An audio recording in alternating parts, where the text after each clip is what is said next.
الحمد لله رب العالمين الحمد لله الذي هدانا لهذا وما كنا لنهتدي لولا أن هدانا الله صلاة وسلاما تاما على رسوله الأمين لا نبي بعده وعلى آله وصحبه أجمعين. വേദിയിലെ ബഹുമാന്യനായ അധ്യക്ഷൻ TTK ഖാദർ ഹാജി, ഈ സംഗമത്തിൽ വേദിയിൽ സന്നിഹിതരായ ബഹുമാന്യരായ കോഴിക്കോട് ജില്ലാ SKSSFൻ്റെ SYSൻ്റെ സമസ്തയുടെ പ്രമുഖരായ നേതാക്കളെ, ഈ പരിപാടിയുടെ സംഘാടക സമിതി അംഗങ്ങളെ, പ്രവാസി മേഖലയിൽ പ്രവർത്തിക്കുന്ന ഈ പ്രദേശത്തുകാരായ സഹോദരങ്ങളെ, സുഹൃത്തുക്കളെ, വളരെ ചിട്ടയായി നടക്കുന്ന ഒരു സമ്മേളനത്തിൽ അത്യധികം കരുതലോടെ സംഘടിപ്പിക്കുന്ന ഒരു നല്ല സെഷനിലാണ് നമ്മളുള്ളത്. ഈ സമ്മേളനത്തിന് സംസ്ഥാന SKSSF കമ്മിറ്റി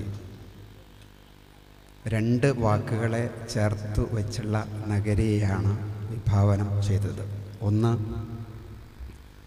മദീന എന്ന ഒരു വിശ്വാസിയുടെ മനസ്സിൽ ഏറ്റവും അധികം കുളിര് തരുന്ന ഒരു പദം ഒരു ഭാഗത്ത്,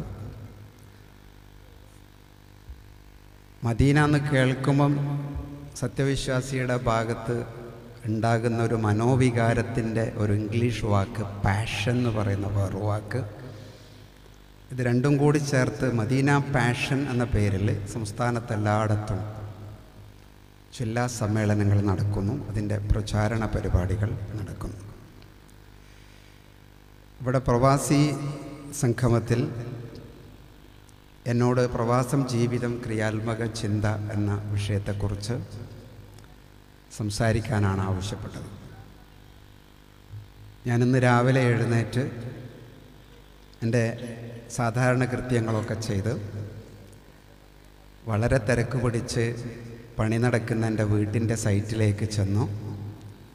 എന്നെ വിളിച്ച എല്ലാ ഫോണും അറ്റൻഡ് ചെയ്ത് തിരിച്ച് എല്ലാവരെയും തിരിച്ചു വിളിച്ച് വളരെ സന്തോഷവാനായി ഞാൻ ഈ വേദിയിൽ വന്നിരിക്കുകയാണ്. വേദിയിലേക്ക് വരുമ്പോൾ ഞാൻ സന്തോഷത്തെക്കുറിച്ച് ഇങ്ങനെ എപ്പോഴും ചിന്തിക്കുന്നുണ്ട്. ഒരു മനുഷ്യൻ്റെ ജീവിതത്തിലെ സന്തോഷവും ദുഃഖവും വേദനകളും വെപ്രാളങ്ങളും ആനന്ദങ്ങളുമൊക്കെ അതെങ്ങനെയാണ് ഉണ്ടാവുന്നത്, അതെങ്ങനെയാണ് ഇല്ലാതെയാവുന്നത്? ഇതിന് പ്രവാസവുമായി ഒരു നല്ല മണമുണ്ട്. മനുഷ്യൻ്റെ ചിന്തകൾ ആണ് നമ്മുടെ മനസ്സിനെ നിയന്ത്രിക്കുന്നത്. മനുഷ്യൻ്റെ ചിന്തകളാണ് മനുഷ്യൻ്റെ ആലോചനകളെ നിയന്ത്രിക്കുന്നത്. തൊട്ടു ശേഷം ക്ലാസ് എടുക്കാനുള്ള രാങ്ങാട്ടൂർ വളരെ നേരത്തെ സ്വതസിദ്ധമായ ചിരിയൊക്കെ ചിരിച്ച് വേദിയിലേക്ക് വരികയാണ്. അസ്സലാമു വറഹ്മത്തുള്ളാഹി. നമ്മൾ വിഷയത്തിലേക്ക് വേഗം പോവുക, കാരണം നമുക്കധികം ടൈമില്ലല്ലോ. അപ്പം ഞാനിങ്ങനെ ചിന്തിച്ചു, ഈ സന്തോഷം വരുന്നത് എവിടുന്നാണ്? അവനവൻ്റെ കയ്യിലുള്ളതിനെക്കുറിച്ച് വളരെ ആകുലപ്പെടാതെ ഉള്ളതിനെക്കുറിച്ച് ചിന്തിക്കുന്ന ഒരു മനസ്സ് നമുക്കുണ്ടാവുക എന്നുള്ളത് പ്രധാനമാണ്.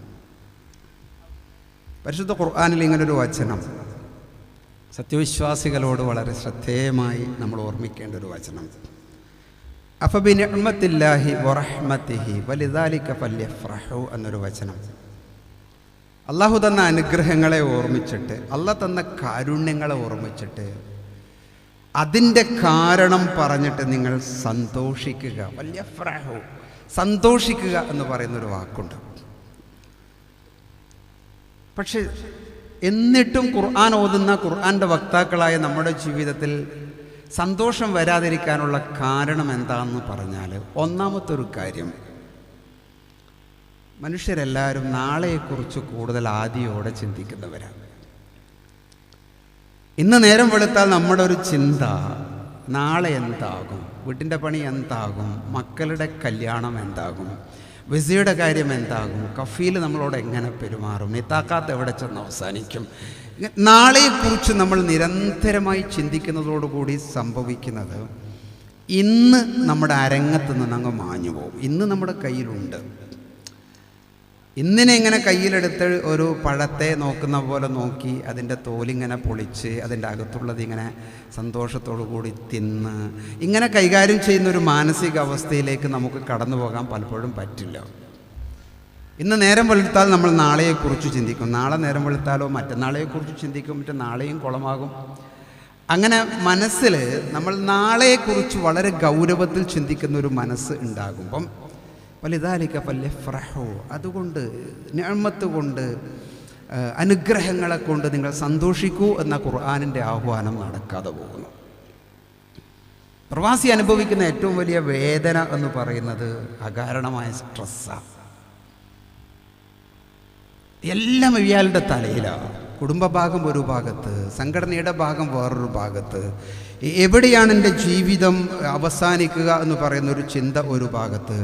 പലരും അവിചാരിതമായി ഗൾഫിലേക്ക് എത്തി ആ ആളുകളാണ്. ഒരു പ്ലാനിങ്ങോടുകൂടി ഗൾഫിലേക്ക് പോയ ആളുകൾ വളരെ കുറവാണ്, വളരെ കുറവാണ്. പ്രവാസ ജീവിതത്തെക്കുറിച്ച് മനോഹരമായ വരികൾ എഴുതിയ എല്ലാ എഴുത്തുകാരും പ്രവാസി എന്ന് പറയുന്ന ഒരു പദത്തെ ആസൂത്രിതമായൊരു പ്രവാസമായോ ആസൂത്രിതമായോ ഒരു കടന്നുപോക്കായോ വിശദീകരിച്ചിട്ടില്ല.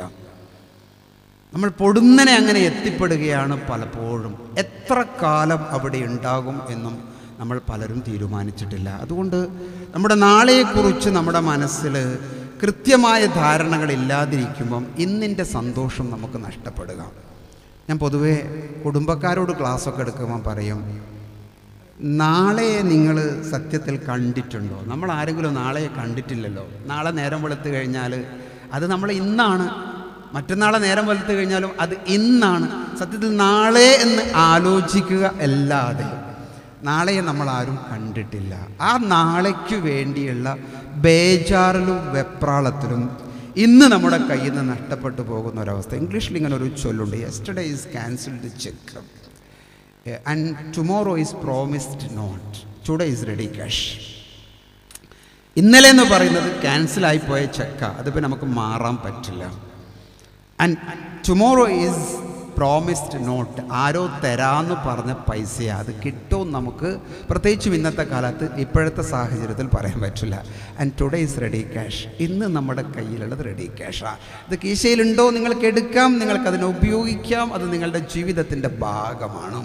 അപ്പം അങ്ങനെ ഇന്നിനെ കാണുകയും ഇന്നിൻ്റെ സന്തോഷത്തെ ഏറ്റെടുക്കുകയും ചെയ്യുന്ന ഒരു മനസ്സ് നമുക്ക് ഉണ്ടാവുക എന്നുള്ളത് പ്രധാനമാണ്. ഇതിൽ കുറേ ഘടകങ്ങൾ, ഇങ്ങനെ സന്തോഷമുണ്ടാകുന്നതിന് കുറേ ഘടകങ്ങൾ അനിവാര്യമാണ്. ഞാനൊരു കൊച്ചു കഥ ഇതുമായി ബന്ധപ്പെട്ട് നിങ്ങളുടെ മുന്നിലേക്ക് വയ്ക്കാം. നിങ്ങൾക്ക് കഥ ഇഷ്ടമാണെന്ന് ഞാൻ വിചാരിക്കുന്നു.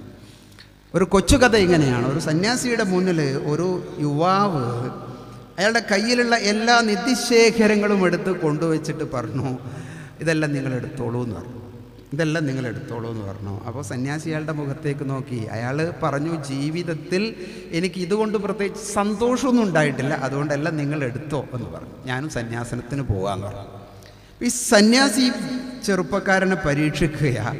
കയ്യിൽ കിട്ടിയ പെട്ടിയും എടുത്തിട്ട് അയാൾ ഒരൊറ്റ ഓട്ടോടി. സന്യാസി ഓടുമ്പം ഇത് കൊണ്ടുകൊടുത്ത ചെറുപ്പക്കാരൻ്റെ ഒരു ചിന്ത വന്നു, പഠിച്ചോനെ ഇയാളിതെടുത്തിട്ട് ഓടുകയാണല്ലോ, ഇയാൾ മോഷ്ടാവായ സന്യാസി ആയിപ്പോയോ, എന്നാൽ പിന്നെ വിടാൻ പറ്റൂലല്ലോ, ഇതെൻ്റെ സ്വന്തം സമ്പത്തല്ലേ, പിന്നാലെ ഓടുക. അപ്പം പുഴ താണ്ടി കടൽ താണ്ടി മരം കയറി മതിൽ കയറി അവസാനം വൈകുന്നേരം വരെ സന്യാസി ഓടുന്നു, പിന്നാലെ ഈ ചെറുപ്പക്കാരനും ഓടുന്നു. അങ്ങനെ സന്യാസി ഇരുന്ന സ്ഥലത്ത് തന്നെ ഏതാണ്ട് വൈകുന്നേരം ആകുമ്പോഴേക്ക് തളർന്ന് ക്ഷീണിച്ച് സന്യാസിയുടെ പിന്നിൽ ഇയാളും വന്ന് നിന്നു. സന്യാസി ഇവൻ്റെ കയ്യിൽ ഈ പെട്ടി കൊടുത്തിട്ട് ചോദിച്ചു, ഇപ്പം നിനക്ക് എന്താ തോന്നുന്നത്? അപ്പോൾ ഇവൻ പറഞ്ഞു, വലിയ സന്തോഷമായി. അപ്പോൾ ചെറുപ്പക്കാരനോട് ആ സന്യാസി ചോദിക്കുന്ന ചോദ്യമുണ്ട്, ഇത് നിൻ്റെ കയ്യിൽ നേരത്തെ ഉണ്ടായിരുന്നില്ലേ രാവിലെ 10 മണിക്ക്? അത് ഉണ്ടായ സമയത്ത് നിനക്കതിൻ്റെ സന്തോഷം ഫീൽ ചെയ്തില്ല, നിൻ്റെ കയ്യിൽ നിന്ന് അത് നഷ്ടപ്പെട്ടു പോകുന്നു എന്ന ഒരു തോന്നൽ ഉണ്ടായപ്പോൾ അത് നിനക്ക് ഇല്ലാണ്ടാകുന്നു എന്ന് പറയുന്ന തോന്നലുണ്ടായപ്പോൾ നിനക്ക് ആദി ഉണ്ടായി. ഇല്ലാണ്ടായി പോകുന്നു എന്ന് പറയുന്ന ഒരു സാധനം കയ്യിൽ കിട്ടിയപ്പോൾ നിനക്ക് സന്തോഷമായി. അവനവൻ്റെ കയ്യിലുള്ള സമ്പത്ത്, അത് ചെറുതായാലും വലുതായാലും, അവനവൻ്റെ കയ്യിലുള്ള ആരോഗ്യം, അത് എത്ര പവിത്രമാണ് എന്ന് ചിന്തിച്ചു തുടങ്ങുന്നതാണ് നമ്മുടെ ഒരു സുഖം. അവനവൻ്റെ കയ്യിലുള്ള ഭാര്യ, ആണുങ്ങൾ മാത്രമുള്ളത് കൊണ്ട് ഞാൻ പറയാണല്ലോ, അവനവൻ്റെ കയ്യിലുള്ള ഭാര്യ, വീട്ടിൽ ചെന്നിട്ട് ഭാര്യയുടെ മുഖത്ത് സന്തോഷത്തോടു കൂടി പൂർണ്ണമായും, ഞാൻ എൻ്റെ കൗൺസിലിംഗ് ക്ലിനിക്കിൽ വന്ന ഭാര്യ ഭർത്താക്കന്മാരോട് ഞാൻ പറഞ്ഞു, നിങ്ങളൊന്നും ചെയ്യണ്ട. 10 മിനിറ്റ് എനിക്ക് സമയം ഉണ്ടായിരുന്നുള്ളൂ. ഞാൻ അവരോട് പറഞ്ഞു, നിങ്ങളൊന്നും ചെയ്യണ്ട, നിങ്ങളുടെ ഭാര്യ മഫ്ത ധരിച്ച മുഖത്തിൻ്റെ ഭാഗം മാത്രം സൂക്ഷ്മമായി നിങ്ങൾ 5 മിനിറ്റ് നോക്കണം. ഭർത്താവിനോട്, ഭാര്യയോടും പറഞ്ഞു, ഭർത്താവ് മഫ്ത ധരിക്കുന്നു എന്ന് വിചാരിച്ചിട്ട് നീയും നോക്കണം ഭർത്താവിൻ്റെ മുഖത്തേക്ക് 5 മിനിറ്റ് സൂക്ഷ്മമായി, വേറൊന്നും ചിന്തിക്കാൻ പാടില്ല. ആ സമയത്ത് മൊബൈൽ ഓഫായിട്ട് ഉണ്ടാകണം, ഗ്യാസ് ഓഫായിട്ട് ഉണ്ടാകണം, TV ഓഫായിട്ട് ഉണ്ടാകണം. അങ്ങനെ നോക്കി കിട്ടുമ്പോൾ നിങ്ങളുടെ മനസ്സിൽ എവിടെയോ കിട്ടുന്ന ഒരു സന്തോഷം രാത്രിയത്തെ നിങ്ങളുടെ വിശേഷമാണ്. നിങ്ങൾ നാളെ രാവിലെ എന്നെ വിളിക്കൂല എന്ന് വിചാരിക്കുന്നു. പഠിച്ചോൻ്റെ തൗഫീഖോടുകൂടി 3 ദിവസമായിട്ട് വിളിച്ചിട്ടില്ല. അതിൻ്റെ അർത്ഥം എന്താണ്? ഇതുവരെ കാണാത്ത സൗന്ദര്യത്തിൻ്റെ എന്തോ അംശങ്ങൾ ഈ മുഖത്തെ തുടിപ്പിൽ കാണാനുണ്ട്. അത് നിങ്ങളുടെ എല്ലാവരുടെയും വീട്ടിലില്ലേ? മര്യാദക്ക് നോക്കാൻ നേരമുണ്ടോ? And everybody has a beautiful wife at the neighbourhood എന്ന് ആരോ എഴുതി വെച്ചു. എല്ലാവർക്കും അപ്പുറത്തെ വീട്ടിൽ നല്ല ഭാര്യയുണ്ട്. തിരിച്ചും നമ്മൾ നമ്മുടെ കയ്യിലുള്ളതിനെ നോക്കുക, നമ്മുടെ മുന്നിലുള്ള ഇന്നിനെ ആസ്വദിക്കുക, അതിൻ്റെ സന്തോഷത്തെ ഏറ്റെടുക്കുക. എന്നിട്ട് ഹൃദയത്തിലൊരു സന്തോഷം വെച്ച് പെരുമാറുന്ന മനസ്സുണ്ടെങ്കിൽ നമ്മുടെ ആദികൾ കുറഞ്ഞു കിട്ടും, നമ്മുടെ ടെൻഷൻ കുറഞ്ഞു കിട്ടും. വ്യക്തിപരമാണ് നമ്മുടെ ഈ കാര്യം, ഞാൻ പറയാൻ പോകുന്ന കാര്യം വ്യക്തിപരമായ സന്തോഷത്തെക്കുറിച്ചാണ് ഞാൻ പറയാൻ പോകുന്നത്. അവനവൻ്റെ കയ്യിലുള്ളതിനെക്കുറിച്ച് ആലോചിക്കുന്ന ഒരു മനസ്സിലേക്ക് നമ്മൾ എത്തുമ്പം വ്യക്തിപരമായി നമ്മുടെ ഉള്ളിൽ സന്തോഷം ഉണ്ടാകും. ഈ വ്യക്തിപരമായ സന്തോഷം നമ്മൾ ഒരു കൂട്ടത്തിലേക്ക് ഷെയർ ചെയ്യുന്ന ഒരു നിമിഷങ്ങൾ ഉണ്ടാകുമ്പം നമ്മുടെ വ്യക്തിപരമായ സന്തോഷം കൂടും. അതിനാണ് ഈ സാമൂഹ്യ പ്രവർത്തനം എന്ന് പറയുന്നത്. OP അഷ്റഫ് ഇപ്പോൾ വാട്സപ്പിൽ എനിക്ക് മുന്നിൽ കാണിക്കുകയായിരുന്നു. കോഴിക്കോട് ജില്ലാ SKSSF സമ്മേളനത്തിന് ശേഷം ഇവിടെ നടക്കാൻ പോകുന്ന പദ്ധതി. അൽഹംദുലില്ലാ ഞങ്ങളുടെ കണ്ണൂർ ജില്ലയിലൊക്കെ വളരെ വിപുലമായി പരീക്ഷിച്ചു വിജയിച്ചിരിക്കുന്ന സഹചാരിയുടെ ഒരു മെഡിക്കൽ സെൻറ്റർ. അതിൽ മരുന്നിൻ്റെ വിതരണമുണ്ട്, അതിൽ ബെഡിൻ്റെ വിതരണമുണ്ട്, വീൽ ചെയറിൻ്റെ വിതരണമുണ്ട്, അതിൽ പാവപ്പെട്ട ആളുകളെ വീട്ടിൽ ചെന്ന് സാന്ത്വനം കൊടുക്കുന്ന സംവിധാനമുണ്ട്, മരുന്ന് വിതരണം ചെയ്യാൻ പറ്റും. ഇങ്ങനെ നിങ്ങൾക്ക് ചെയ്യാനുള്ളൊരു പ്രോജക്റ്റിൻ്റെ ഒരു ഹിൻറ്റ് ഞാൻ ഒരൊറ്റ നോട്ടം നോക്കി ഞാൻ പറയുന്നത്, അവനവൻ്റെ വ്യക്തി ഗുണത്തെക്കുറിച്ച് ചിന്തിക്കുന്ന സമയത്ത് സാമൂഹ്യ പ്രവർത്തനത്തെക്കുറിച്ച് നമ്മൾ ചിന്തിക്കുക. ആ സമയത്ത് നമ്മുടെ എനർജി ലെവൽ കൂടും. പ്രവാചകർ റസൂലുള്ളാഹി സ്വല്ലല്ലാഹു അലൈഹി വസല്ലമ തങ്ങളും സ്വഹാബത്തും ഇങ്ങനെ പുറത്തേക്ക് ഇറങ്ങും. എന്നിട്ട് കുറച്ചു നേരം തെരുവ് ഇങ്ങനെ നിൽക്കും. സ്വഹാബത്ത് ചോദിക്കും, എന്താണ് നിങ്ങൾ ഇവിടെ ചെലവഴിക്കാൻ? അപ്പോൾ പ്രവാചകർ അവരോട് പറയുന്നൊരു വർത്തമാനം സാമൂഹ്യ പ്രവർത്തനത്തിൽ വളരെയധികം പ്രാധാന്യമുള്ളതാണ്. ഇവിടെ കുറച്ച് ആളുകൾ വരും, അവർ നമ്മളോട് സലാം പറയും, നമ്മൾ അങ്ങോട്ട് സലാം മടക്കുകയും ചെയ്യും. ആ സലാം പറയുന്നതിലും മടക്കുന്നതിലും ഇടയിലുള്ള ഒരെനർജിയുടെ കൈമാറ്റം എന്ന് പറയുന്നത് നമ്മുടെ ആയുസ്സിനെ കൂട്ടും, നമ്മുടെ മനസ്സിൻ്റെ ബാലൻസിനെ കൂട്ടും. ഈ നിലക്കുള്ള വ്യക്തിപരമായ ഒരു കാര്യം നമ്മുടെ ജീവിതത്തിൻ്റെ ക്രിയാത്മക ചിന്തയ്ക്ക് അനിവാര്യമാണ്. ഞാൻ ഇങ്ങനെ പറഞ്ഞു ചുരുക്കുകയാണ്. എന്താണ് പ്രവാസിയുടെ മനസ്സിലുണ്ടാകേണ്ട ചിന്ത? അടിസ്ഥാനപരമായി നമ്മുടെ മനസ്സിലുണ്ടാകേണ്ട ചിന്ത എന്ന് പറയുന്നത്, ഇവിടെ പ്രത്യേകിച്ച് ജോലിയൊന്നും കിട്ടാത്തത് കൊണ്ട് നമ്മൾ പ്രവാസ ലോകത്തേക്ക് കടന്നിരിക്കുകയാണെന്ന് പറയുന്ന ആലോചന ഉണ്ടാകാൻ പാടില്ല. ഞാൻ അജ്മാൻ ഇൻ്റർനാഷണൽ സ്കൂളിൻ്റെ പരിസരത്തുള്ള ഒരു ലോഡ്ജിൽ താമസിച്ചു കൊണ്ടിരിക്കുമ്പം രാവിലെ ചായ കുടിക്കാൻ വേണ്ടി ഒരു സ്ഥലം ഇങ്ങനെ അന്വേഷിച്ച് നോക്കുമ്പം റൊട്ടിയുടെ മേലെ മുട്ട പുരട്ടിയിട്ട് മുട്ടയുടെ ഒരു ഭക്ഷണം ഉണ്ടാക്കിക്കൊണ്ടിരിക്കുക അറബി പിള്ളേർമാർ അതിൻ്റെ ചുറ്റും വന്നിരുന്നിട്ട് കഴിച്ചുകൊണ്ടിരിക്കുന്ന ഒരു മിടുക്കനായ ചെറുപ്പക്കാരനെ ഞാൻ കണ്ടു. ആ ചെറുപ്പക്കാരനെ പേര് ഞാൻ ചോദിച്ചപ്പോൾ അവൻ എന്നോട് പറഞ്ഞു, നിങ്ങൾ എന്നോട് പേര് ചോദിക്കേണ്ട, നിങ്ങളെ പേര് എനിക്കറിയാം, ഞാൻ നാദാപുരത്താണ്, ഞാനിവിടെ വന്നിട്ട് 3 വർഷമായി, ഞാൻ ടെക്നിക്കൽ കോഴ്സ് ചെയ്ത ഒരാളാണ്, ടെക്നിക്കൽ കോഴ്സ് കഴിഞ്ഞിട്ട് ഞാനിപ്പോൾ ചെയ്യുന്ന ഒരു പണി ഒരർത്ഥത്തിൽ ടെക്നിക്കൽ കോഴ്സാണ്, ഈ ഫുഡുമായി ബന്ധപ്പെട്ടുള്ള കാര്യമാണ്. നോക്കുമ്പോൾ നാദാപുരത്തുകാരുടെ കയ്യിലാണ് പ്രവാസ ലോകത്തെ കഫ്റ്റീരിയകൾ മുഴുവൻ ഉള്ളത്. അപ്പോൾ കഫ്റ്റീരിയയിൽ ഇവൻ ജോലിക്ക് വന്നിരിക്കുകയാണ്. ഒരു ടെക്നിക്കൽ ഒരു കോഴ്സ് കഴിഞ്ഞ ഒരു കുട്ടി +2 കഴിഞ്ഞിട്ട് 2-3 വർഷം വർക്ക് ചെയ്തിട്ടുണ്ട്.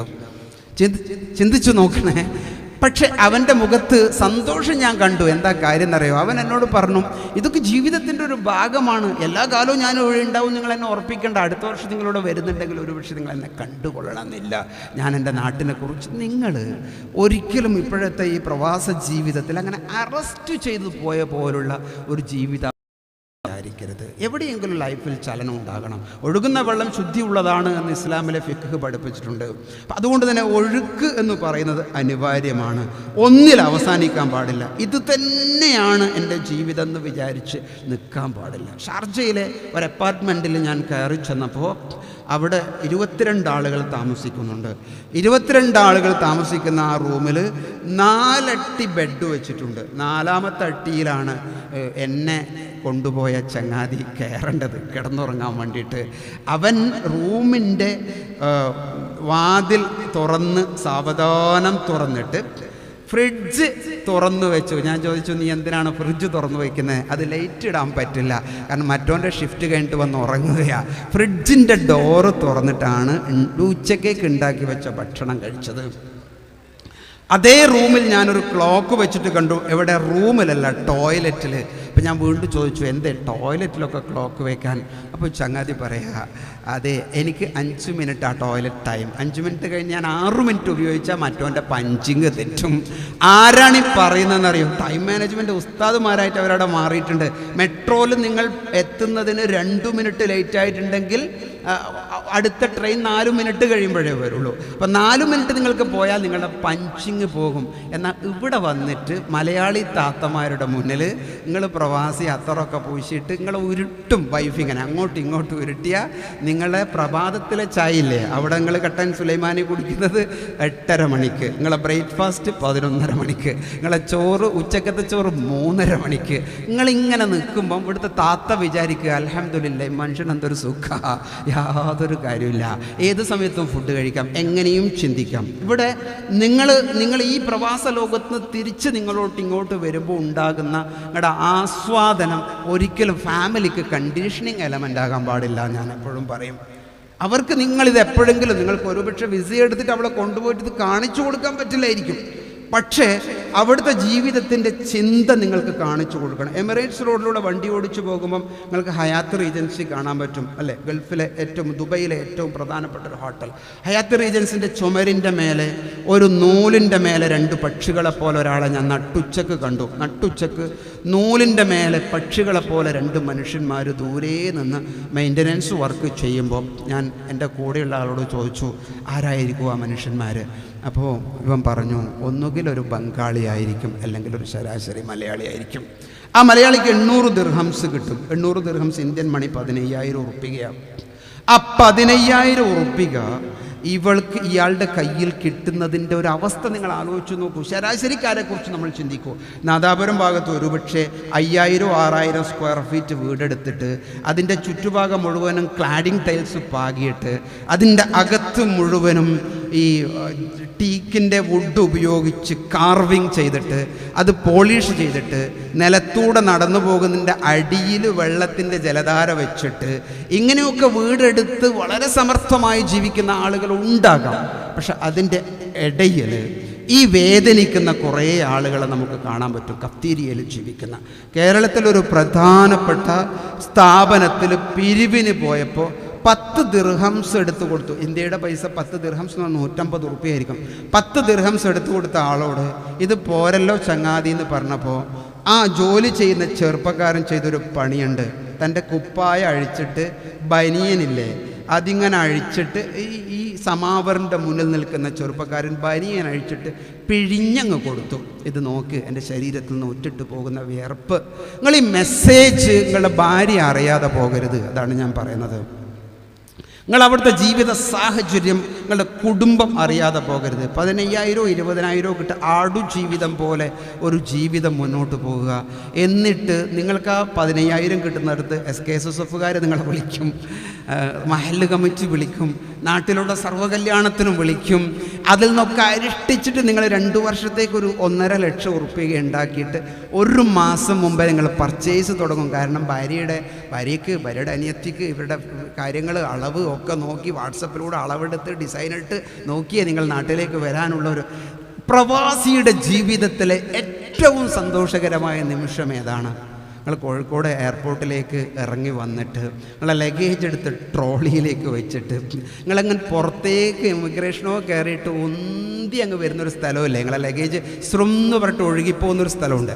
ആ സ്ഥലത്ത് നിങ്ങളെ കാത്തൊരു ഇന്നോവ വണ്ടിയിൽ, കോളിസ് വണ്ടിയിൽ കുടുംബാംഗങ്ങളൊക്കെ വന്നിട്ട് ടാറ്റ പറയുകയും നിങ്ങൾ ആ ലഗേജും പിടിച്ചിട്ട് ഇങ്ങനെ പോവുകയും ചെയ്യുന്ന നിമിഷമാണ് നിങ്ങളെ ലൈഫിലെ ഏറ്റവും വലിയ സന്തോഷം, അല്ലേ? അതങ്ങ് കഴിഞ്ഞ് വീട്ടിലേക്ക് വന്നിട്ട് ആ കെട്ടുപൊട്ടലോടുകൂടി നമ്മുടെ എല്ലാം പൊട്ടിയില്ലേ. പിന്നെ ആളുകൾക്ക് ഇതെപ്പാ പോകുന്നതെന്ന് ചോദിക്കുന്ന ആളുകളാണ് നമ്മുടെ കൂട്ടത്തിലുള്ളത്. അതുകൊണ്ടാണ് ഞാൻ പറയുന്നത്, നിങ്ങൾ എല്ലാ കാലവും അവിടത്തേക്ക് ഷീറ്റ് വാങ്ങിച്ചവരാണ് എന്ന് ചിന്തിക്കാൻ പാടില്ല. പ്രവാസി ഗൾഫിലേക്ക് പോകാൻ കാരണം എന്താണ്? കുട്ടികൾ ചോദിച്ചു, എന്താ കാരണം? നാട്ടിലൊരു 4-5 വർഷക്കാലം വളരെ അധ്വാനിച്ചു PSC കിട്ടാൻ. PSC എന്ന് പറയുന്നത് പബ്ലിക് സർവീസ് കമ്മീഷനിൽ എങ്ങനെയെങ്കിലും കിട്ടിയാൽ, കണ്ടോ 17 ലക്ഷം ആളുകൾ പരീക്ഷ എഴുതിയിട്ടുണ്ട്, 17 ലക്ഷം അപേക്ഷിച്ചിട്ടുണ്ട്. ഏതിനാ? 3 മാസം കഴിഞ്ഞിട്ട് നടക്കാൻ പോകുന്ന കേരളത്തിലെ 10ാം ക്ലാസ് പാസ്സായ ആളുകൾക്കുള്ള PSC പരീക്ഷയ്ക്ക് 17 ലക്ഷം ആളുകൾ SKSF-ഉം ട്രെൻഡും ക്യാമ്പസ് വിങ്ങും മറ്റ് സംഘടനകളൊക്കെ പറഞ്ഞിട്ട് മഹല്ല് കമ്മിറ്റികളൊക്കെ കൂടി ഇടപെട്ടിട്ട് കുറച്ച് സമുദായത്തിലെ ആളുകളും ഗൾഫിൽ പോകാൻ വേണ്ടി റോട്ടിൽ കാത്തു നിൽക്കുന്ന കുട്ടികളൊക്കെ ഇല്ലേ, വിസ വരൂന്ന്, അവരൊക്കെ അപേക്ഷിച്ചിട്ടുണ്ട്. അവരിൽ ഒരാൾക്ക് സർക്കാരിൽ ജോലി കിട്ടിയാൽ തുടക്കത്തിൻ്റെ ശമ്പളം 24,000 ഉറുപ്പികയെങ്കിലും ഇപ്പോഴും കാണും നമ്മൾ മനസ്സിൽ. 10ാം ക്ലാസ്, 18 വയസ്സ്, നോക്കിയേ, കുറച്ച് ജനറൽ നോളജ്, കുറച്ച് കണക്ക്, കുറച്ച് ഇംഗ്ലീഷ്, പിന്നെ കുറച്ച് ആ സമയത്ത് എഴുതാനുള്ളൊരു ബുദ്ധിയൊക്കെ ഉണ്ടെങ്കിൽ 24,000 ഉറുപ്പിയും, മരിച്ചാൽ ഭാര്യയ്ക്ക് ജോലിയും, മരിച്ചു പോയാൽ പിന്നെ റിട്ടയർമെൻറ്റ് കഴിഞ്ഞാൽ പെൻഷനും, അത് കുടുംബത്തിലുടനീളം കിട്ടുന്ന സുഭദ്രമായൊരു ജീവിത സാഹചര്യം. രാവിലെ 10 മണി കഴിഞ്ഞ് 4 മണിയുടെ ഇടയിൽ ഒക്കെ ഫ്രീ ആയി കഴിഞ്ഞിട്ട് ഈ ചെറുപ്പക്കാരൻ മഹല്ല് കമ്മിറ്റിൻ്റെ സെക്രട്ടറി ആയിട്ട്, SKSF-ൻ്റെ ക്ലസ്റ്റർ സെക്രട്ടറി ആയിട്ടൊക്കെ നടക്കുന്ന ചെറുപ്പക്കാരൻ നാട്ടിൽ കുറച്ചുണ്ടാകുന്നത് മോശമൊന്നുമല്ല. അതൊക്കെ ഇട്ടേച്ചിട്ടാണ് ഒരുപക്ഷെ നിങ്ങൾ പോകുന്നത്. എന്നിട്ട് ഈ 15,000-ൻ്റെയും 20,000-ൻ്റെയും വാങ്ങുന്നുണ്ടെങ്കിൽ ഞാൻ പറയുക എന്താണെന്ന് പറഞ്ഞാൽ, എപ്പോഴെങ്കിലുമൊക്കെ അങ്ങനെ പരീക്ഷയൊക്കെ വരുമ്പോൾ ഓൺലൈനിലൂടെ അപേക്ഷിച്ചിട്ട് നിങ്ങൾ ആ പരീക്ഷയുടെ ഡേറ്റിലേക്ക് നാട്ടിൽ വരവുണ്ടാക്കിയിട്ട് 3-4 പരീക്ഷയൊക്കെ എഴുതുമ്പം ഗൾഫിൻ്റെ എക്സ്പീരിയൻസ് വെച്ചിട്ട് നിങ്ങൾ നാട്ടിലേക്ക് വരിക. എന്നിട്ട് ഇവിടെ സുഭദ്രമായി ജീവിക്കുക. 5 വർഷം കഴിഞ്ഞിട്ട് ലീവ് എടുക്കുക, നിങ്ങൾ അവിടെ പോയിട്ട് പിന്നെയും ജീവിക്കുക. ഇങ്ങനെയൊക്കെയുള്ളൊരു ഫ്ലെക്സിബിലിറ്റി നമ്മുടെ ജീവിതത്തിൽ ഉണ്ടാകണം. അങ്ങനെ PSC കിട്ടാത്ത ഒരു ചെറുപ്പക്കാരൻ ഗൾഫിലേക്ക് പോയി. എന്നിട്ട് അവന് അവിടെ ഒരു 30 കൊല്ലം സുഖമായി ജീവിച്ചപ്പോൾ അവൻ തിരിച്ചു വന്നിട്ട് പറഞ്ഞു, ഞാൻ എന്തിനാണോ പോകാതിരുന്നത്, എന്ത് കിട്ടാത്തത് കൊണ്ടാണോ പോകാതിരുന്നത്, 30 കൊല്ലം കഴിഞ്ഞപ്പോൾ അൽഹംദുലില്ലാ എനിക്കത് ഗൾഫിൽ നിന്ന് കിട്ടി എന്ന് പറഞ്ഞു. ആ PSC ഏതാന്ന് പറഞ്ഞാൽ പ്രഷർ, ഷുഗർ, കൊളസ്ട്രോൾ, ഇത് 3ഉം അദ്ദേഹത്തിന് കിട്ടി. അത്ര ഇത് ഞാൻ നിങ്ങളെ കുറ്റപ്പെടുത്താൻ വേണ്ടി പറയല. നിങ്ങളുടെ മനസ്സിൻ്റെ ഭാരം, ശരീരത്തിൻ്റെ ഭക്ഷണം, ഇത് രണ്ടുമാണ് പ്രധാനം. മനസ്സിൻ്റെ ഭാരം, നമ്മൾ അനാവശ്യമായ സ്ട്രെസ്സുകൾ ഏറ്റെടുക്കുക. എവിടെയാണ് അനാവശ്യമായ സ്ട്രെസ്സുകൾ വരുന്നത്? ആഗ്രഹങ്ങൾ മൂക്കുമ്പോൾ. അപ്പുറത്തെ വീട്ടുകാരൻ്റെ വീട് കണ്ടപ്പോൾ നമ്മുടെ മനസ്സിൽ ആശയം, അതില്ലാണ്ട് ഞാനെന്തൊരു ഗൾഫുകാരനാ. അപ്പുറത്തെ വീട്ടുകാരൻ വണ്ടി ഒന്ന് മാറ്റിയപ്പോൾ നമ്മുടെ മനസ്സിൽ വന്നു, എൻ്റെ 800-ന് എന്തൊരു വിലയാ. അപ്പം ആഗ്രഹം കൂടി. അപ്പോൾ പെണ്ണും സപ്പോർട്ട് ചെയ്തു, നിങ്ങൾ നോക്ക് മനുഷ്യ, അപ്പുറം കണ്ടുപഠിക്ക്. അതോടുകൂടി ഉള്ളത് വെച്ച് കടം വാങ്ങി മനസ്സിൽ മുഴുവനും വേദന തിങ്ങി. കഴിക്കുന്ന ഭക്ഷണത്തിനും പ്രശ്നമുണ്ട്. നാദാപുരം ഭാഗത്തൊക്കെ കല്യാണത്തിന് വന്നാൽ, ഇഫ്താറിന് വന്നാൽ, സൽക്കാരത്തിന് വന്നാൽ ആ കല്യാണത്തിൻ്റെ തീന്മേശയിലൊക്കെ ഉണ്ടാക്കി വെക്കുന്ന വിളമ്പുന്ന ഭക്ഷണം കണ്ടിട്ട് ഒരുപക്ഷെ അന്യമത സമൂഹത്തിലെ ആളുകൾക്ക് അസൂയ ഉണ്ടാകുകയും ആ അസൂയ വേദന സൃഷ്ടിക്കുകയും ആ വേദന ദേഷ്യമായി മാറുകയും ആ ദേഷ്യം കലാപത്തിലേക്ക് നയിക്കുകയും ചെയ്യുന്നുണ്ടെങ്കിൽ അതിൽ നമ്മൾ ഗൗരവത്തിൽ ആലോചിക്കണം. ഇൻഡോർ പ്രോഗ്രാമിലായതുകൊണ്ടാണ് ഞാനത് പറയുന്നത്. അങ്ങനെയുള്ള ഭക്ഷണം കഴിക്കുക, ആ ഭക്ഷണത്തിന് വകയുണ്ടാക്കാൻ വേണ്ടി നമ്മുടെ മനസ്സിൽ കൊണ്ടു നടക്കുന്ന സ്ട്രെസ്സ് മനസ്സിനെ ബാധിക്കുന്നു, ഭക്ഷണം ശരീരത്തിനെ ബാധിക്കുന്നു. ഇത് രണ്ടും ചേർന്നിട്ട് ശരീരത്തിൻ്റെ മെറ്റബോളിസത്തെ ബാധിക്കുന്നു. ഒരു മനുഷ്യൻ്റെ ജീവിതത്തിൽ പെട്ടെന്ന് രോഗം വന്ന് അമർന്നു പോകുന്ന ഒരവസ്ഥയുണ്ടാകുന്നു. അപ്പം അതുകൊണ്ട് തന്നെ പ്രവാസം എന്ന് പറയുന്നത് നമ്മുടെ ലൈഫിൽ സ്ഥിരമാണ് എന്ന് നമ്മൾ ചിന്തിക്കേണ്ടതില്ല. തിരിച്ചു വരവിനെക്കുറിച്ച് ഇപ്പോൾ കേരള ഗവൺമെൻറ് ഒരുപാട് പദ്ധതികൾ, അതിന് മുമ്പുള്ള ഗവൺമെൻറ്റുകൾ ഒരുപാട് പദ്ധതികൾ, ഒരുപാട് സാധ്യതകൾ നമുക്കുണ്ടെങ്കിൽ ഒരു കണ്ണ് എവിടെയും വയ്ക്കുന്നതിനെക്കുറിച്ച് നമ്മൾ വളരെ ഗൗരവത്തിൽ ആലോചിക്കണം. രണ്ടാമത്തൊരു കാര്യം എന്ന് പറഞ്ഞത്, നിങ്ങൾക്ക് മാത്രം ചെയ്യാൻ പറ്റുന്ന ഒരു കാര്യമുണ്ട്. സംഘടനാ പ്രവർത്തകർക്ക് കൂടുതൽ ചെയ്യാൻ പറ്റാത്ത, നാട്ടിലെ പ്രബോധകർക്ക് കൂടുതൽ ചെയ്യാൻ പറ്റാത്ത, ഇവിടെ ഇരിക്കുന്ന ചെറുപ്പക്കാരൻ ഇങ്ങനെ കറക്കിയിട്ട് ഒരു കൈ കൊണ്ട് മൊബൈലിൽ സംസാരിച്ചിട്ട് ചിരിച്ചുകൊണ്ട് പറഞ്ഞു, മാഷെന്നെ മറന്നുപോയി. പക്ഷെ കുഞ്ഞിരാമൻ മാഷ് ഞാനുണ്ടോ മറക്കണത്? എൻ്റെ ലൈഫിലെ എല്ലാ അനുഗ്രഹങ്ങൾക്കും കാരണക്കാരൻ നിങ്ങളാണ് പറഞ്ഞു. കുഞ്ഞിരാമൻ മാഷ്ക്ക് വീണ്ടും കൺഫ്യൂഷനായി. മാഷോട് ഇവൻ പറയുന്നൊരു കാര്യമുണ്ട്, 20 കൊല്ലം മുമ്പുള്ള ചരിത്രമാണ്. അന്നത്തെ 4ാം ക്ലാസ്സിൽ സ്കൂളിൽ വന്ന അസംബ്ലിയിൽ നിൽക്കാൻ പറ്റാത്തൊരു ചെക്കൻ ഉണ്ടായിരുന്നു. മര്യാദയ്ക്ക് നിൽക്കൂല, എപ്പോഴും തലവേദനായിട്ട് ക്ലാസ്സിലിരിക്കും. കണക്ക് ചെയ്തിട്ട് കൊണ്ടുവരാത്തൊരുത്തനുണ്ടായിരുന്നു. ഇടയ്ക്കിടയ്ക്ക് വരാതെ മീൻ പിടിക്കാൻ പോയ ഒരുത്തനുണ്ടായിരുന്നു. ഒരു വർഷം 4ാം ക്ലാസ്സിൽ നിന്ന് ചെവി പിടിച്ചിട്ട് ആ ചെക്കനോട് നിങ്ങൾ പറഞ്ഞു, മമ്മദേ നീ സ്കൂളിൽ വരണ്ട, നീ എവിടെയെങ്കിലും പോയി നിന്നോന്ന് പറഞ്ഞു. അങ്ങനെ ഞാൻ പുറത്തേക്ക് ഓടി. വലിയ സന്തോഷമായി. 10-18 വയസ്സ് നാട്ടിൽ കളിച്ചിട്ടൊക്കെ നേരം കൂട്ടി. അൽഹംദുലില്ലാ ഞാൻ ഗൾഫിൽ പോയി. ഇപ്പം എൻ്റെ അവസ്ഥ കുഞ്ഞിരാമൻ മാഷ് നിങ്ങൾ വാങ്ങുന്നതിന് ഒരു 5-6 ഇരട്ടി ശമ്പളം, ഫ്ലാറ്റ്, സുന്ദരിയായ ഭാര്യ, ഇക്കാണുന്ന വണ്ടി, സൗഭാഗ്യങ്ങൾ. മാഷ് നിങ്ങളെങ്ങാനും പഠിച്ചോ എന്ന് പറഞ്ഞെങ്കിൽ ഒരു പക്ഷേ ബാഗും തൂക്കിയിട്ട് ബസ് ഷെൽട്ടറിൽ ഞാനും നിൽക്കുന്നുണ്ടാവും. എൻ്റെ ഭാഗ്യത്തിൻ്റെ ഒരു പാതി നിങ്ങൾക്കുള്ളതാ. അതുകൊണ്ട് നിങ്ങളോട് എനിക്ക് കടപ്പാടുണ്ടെന്ന് 30 കൊല്ലം മുമ്പ്, അങ്ങനെ ഉണ്ടല്ലോ, ബർമയിലേക്ക് പോയി, സിലോണിലേക്ക് പോയി, സിംഗപ്പൂരിലേക്ക് പോയതിന് ശേഷം ഒരു ഗൾഫ് ഭൂമി വന്നല്ലോ 30 കൊല്ലത്തിന് മുമ്പ്. ആ 30 കൊല്ലം ആദ്യത്തെ ജനറേഷനിൽപ്പെട്ട മുഹമ്മദിന് കുഞ്ഞിരാമൻ മാഷോട് പറയാൻ പറ്റുമായിരുന്നു, പോയാൽ എന്തായാലും അങ്ങനെയൊക്കെ ആയി തിരിച്ചു വരും. ഇന്ന് ഹൈ കോമ്പറ്റീഷനുള്ളൊരു ലോകം. ചിരിക്കാൻ അറിയുന്ന കുട്ടിയെ വേണം. ബികോം കഴിഞ്ഞ ചെറുപ്പക്കാരൻ അങ്ങോട്ട് പോകുന്നു, അവന് ഇൻ്റർവ്യൂവിൽ ഷൈൻ ചെയ്യാൻ പറ്റില്ല. എന്താ അതിൻ്റെ അർത്ഥം? മര്യാദയ്ക്ക് ചിരിക്കാൻ അറിഞ്ഞൂടാ, മര്യാദയ്ക്ക് ചിരിക്കാൻ അറിയില്ല, നന്നായിട്ട് സംസാരിക്കാൻ അറിയില്ല. ഒരു കുട്ടിയോട് can you please brief about yourself എന്ന് ചോദിച്ചപ്പോൾ അവനിങ്ങനെ പറയാൻ തുടങ്ങി, my name is this, I am coming from Nadapuram. അയ്യോ, അപ്പോൾ തന്നെ അവനോട് പറഞ്ഞു, you can go out and have a tea എന്ന് തിരിച്ചിങ്ങോട്ട് മറുപടി പറഞ്ഞു. മര്യാദക്ക് ഇംഗ്ലീഷ് സംസാരിക്കാൻ പറ്റുന്ന, സംസാരിക്കുമ്പോൾ നിന്നിട്ട് സംസാരിക്കാൻ പറ്റുന്ന, വൃത്തിയായി മുഖത്തെ പ്രസൻറ്റ് ചെയ്യാൻ പറ്റുന്ന, തലമുടി ഉണ്ടെങ്കിൽ അതിനെ മര്യാദക്ക് കൈകാര്യം ചെയ്യാൻ പറ്റുന്ന, തൊപ്പി ഇടുന്നുണ്ടെങ്കിൽ വൃത്തിയായി ഇടാൻ പറ്റുന്ന ഒരു മനുഷ്യനോട് എങ്ങനെ ഷെയ്ക്ക് ഹാൻഡ് ചെയ്യണം എന്നറിയുന്ന, സ്മാർട്ടായി ചിന്തിക്കുന്ന, സ്മാർട്ടായി എഡ്യൂക്കേഷനുള്ള 10 പിള്ളേർ നാദാപുരത്ത് നിന്ന് 5 കൊല്ലം കൊണ്ട് ഉണ്ടാകണം. ഓരോ പ്രദേശത്തു നിന്നും അവർ ഗൾഫിലേക്ക് പോകണം. എന്നിട്ട് അവർ കീ പോസ്റ്റിലൊക്കെ നിൽക്കണം. എന്നിട്ട് അവരുടെ ബാലൻസ് ആയ ജീവിതം കൊണ്ട് ഇവിടെയുള്ള ചെറുപ്പക്കാരും ജീവിക്കുന്ന ഒരവസ്ഥ ഉണ്ടാകണം. അപ്പോൾ പ്രവാസത്തിൻ്റെ മോടങ്ങ് മാറിയില്ലേ? ടെൻഷൻ കുറഞ്ഞില്ലേ? പഠിക്കാതെ അബദ്ധത്തിൽ ഗൾഫിലേക്ക് പോകുന്നൊരു സാഹചര്യത്തിൽ നിന്ന് നമ്മുടെ മാനസികാവസ്ഥയെ നമ്മൾ തിരിച്ചു കൊണ്ടുവരണം. നമ്പർ 1 അതിൻ്റെ ഉപദേശമാണ് തുടങ്ങേണ്ടത്. നിങ്ങൾ അതിനൊരു ക്ലിനിക്ക് നാദാപുരത്ത് ആരംഭിക്കണം. എങ്ങനെ ഗൾഫിലേക്ക് പോകാം എന്നായിക്കോട്ടെ അതിൻ്റെ മെസ്സേജ്, അത് നിങ്ങളാ പറഞ്ഞു കൊടുക്കേണ്ടത്. കേരളക്കാർക്ക് പറയാൻ പറ്റില്ല. അവിടെയുള്ള നിങ്ങൾ വന്നിട്ട് ഓരോ വിസിറ്റിനും 2-3 മാസം നിൽക്കുമ്പം നിങ്ങൾ ഈ ക്ലിനിക്കിൽ ഉണ്ടാകണം. അവിടെ പോകുന്ന ആളുകൾക്ക് എന്താണ് സാധ്യത എന്ന് പറഞ്ഞു കൊടുക്കാനുള്ള ഒരു വിവേകം, ഒരു സമുദായത്തിൻ്റെ പക്ഷത്ത് നിന്നിട്ട് ചെയ്യാൻ നമുക്ക് പറ്റിയാൽ അൽഹംദുലില്ലാ 5 കൊല്ലം കൊണ്ട് നമ്മൾ ഗൾഫിലേക്ക് പോകും. പക്ഷെ ഗൾഫിൽ പോകുന്നതിൻ്റെ മൂഡിൽ വ്യത്യാസം ഉണ്ടാകും, അതിൻ്റെ രീതിയിൽ വ്യത്യാസമുണ്ടാകും. രണ്ടാമത്തെ ഏരിയ ഞാൻ പറഞ്ഞു തുടങ്ങിയത്, കിട്ടുന്ന പൈസയെ എങ്ങനെ കൈകാര്യം ചെയ്യണം എന്ന് ചിന്തിക്കുന്ന ഒരു മാനസികാവസ്ഥയിലേക്ക് നമ്മൾ തിരിച്ചു വരിക എന്നുള്ളതാണ്. പൈസ എന്ന് പറയുന്നത് അധികാരവുമായി ഒരു ബന്ധമുണ്ട്. ഞാൻ പറഞ്ഞ് നിങ്ങൾക്ക് മനസ്സിലാവുമെന്ന് വിചാരിക്കുന്നു. ഒരാളുടെ കയ്യിൽ പൈസ വരുമ്പോൾ നമ്മൾ അയാളെ മുതലാളി എന്ന് വിളിക്കും. മുതലാളി പിന്നെ മറ്റുള്ളവർ അനുസരിക്കുക എന്നുള്ളതാണ് നാട്ടിലെ ഒരു മതം. അതിനൊരു മനഃശാസ്ത്രപരമായൊരു വശമുണ്ട്. അതുകൊണ്ട് തന്നെ ആളുകൾ അധികാരത്തിന് വേണ്ടി പണം ഉണ്ടാക്കാൻ ശ്രമിക്കും. കയ്യിൽ കാശുണ്ടായാൽ, വലിയ വണ്ടി ഉപയോഗിച്ചാൽ, വലിയ വീടുണ്ടായാൽ, വലിയ പൈസ സംഭാവന കൊടുത്താൽ എൻ്റെ കയ്യിലൊരു അധികാരം വരും, കുടുംബത്തിൻ്റെ ഇടയിൽ എനിക്കൊരു അധികാരം വരും, സൊസൈറ്റിയിലൊരു അധികാരം വരും. ഞാനതിൻ്റെ മനഃശാസ്ത്രപരമായ അംശത്തെ തള്ളിക്കളയാൻ എനിക്ക് പറ്റില്ല. സാമൂഹിക മേഖലയിൽ നമ്മൾ അങ്ങനെ അതുപയോഗിച്ച് കാണിക്കുന്ന ഒരു അധികാരം പലപ്പോഴും ഒരു സമൂഹത്തിന് ബുദ്ധിമുട്ടുണ്ടാകുന്ന ഒരു സാഹചര്യം ഉണ്ടാകും. ഞാൻ അതിനെ വെളുപ്പിച്ച് പറയുന്നില്ല, നിങ്ങളത് മനസ്സിലാക്കുന്നുണ്ട് എന്ന് ഞാൻ വിചാരിക്കുന്നു. പ്രധാനം ഇതാണ്, കിട്ടുന്ന പൈസയെ നമ്മളെങ്ങനെ ഉപയോഗിക്കുന്നു എന്ന് ചിന്തിക്കുക എന്നുള്ളതാണ്. കിട്ടുന്ന പൈസയെ എങ്ങനെ ഉപയോഗിക്കുക, അതിൻ്റെ പരിശീലനം നമ്മുടെ കുടുംബത്തിൻ്റെ അകത്ത് നടന്നിട്ടില്ല. ഞാൻ ഇവരോട് ചോദിച്ചു, ഈ പരിപാടിയിൽ സ്ത്രീകൾ പങ്കെടുക്കുന്നുണ്ടോ? SKSSFൻ്റെ സമ്മേളനത്തിൻ്റെ ഭാഗമായിട്ടായതുകൊണ്ട് തൊട്ടപ്പുറത്ത് നമുക്ക് സ്ത്രീകളില്ല. പക്ഷെ ഈ മെസ്സേജ് വീട്ടിലും എത്തണം. അടിസ്ഥാനപരമായി മുസ്ലിം സമൂഹത്തിൻ്റെ കേരളത്തിലെ സാമൂഹിക പ്രവർത്തന രംഗത്ത്, സാമൂഹിക ഇടപെടൽ മേഖലയിൽ ഞങ്ങളെയൊക്കെ അസ്വസ്ഥരായിക്കൊണ്ടിരിക്കുന്ന ഒരു വിഷയം പണമാണ്.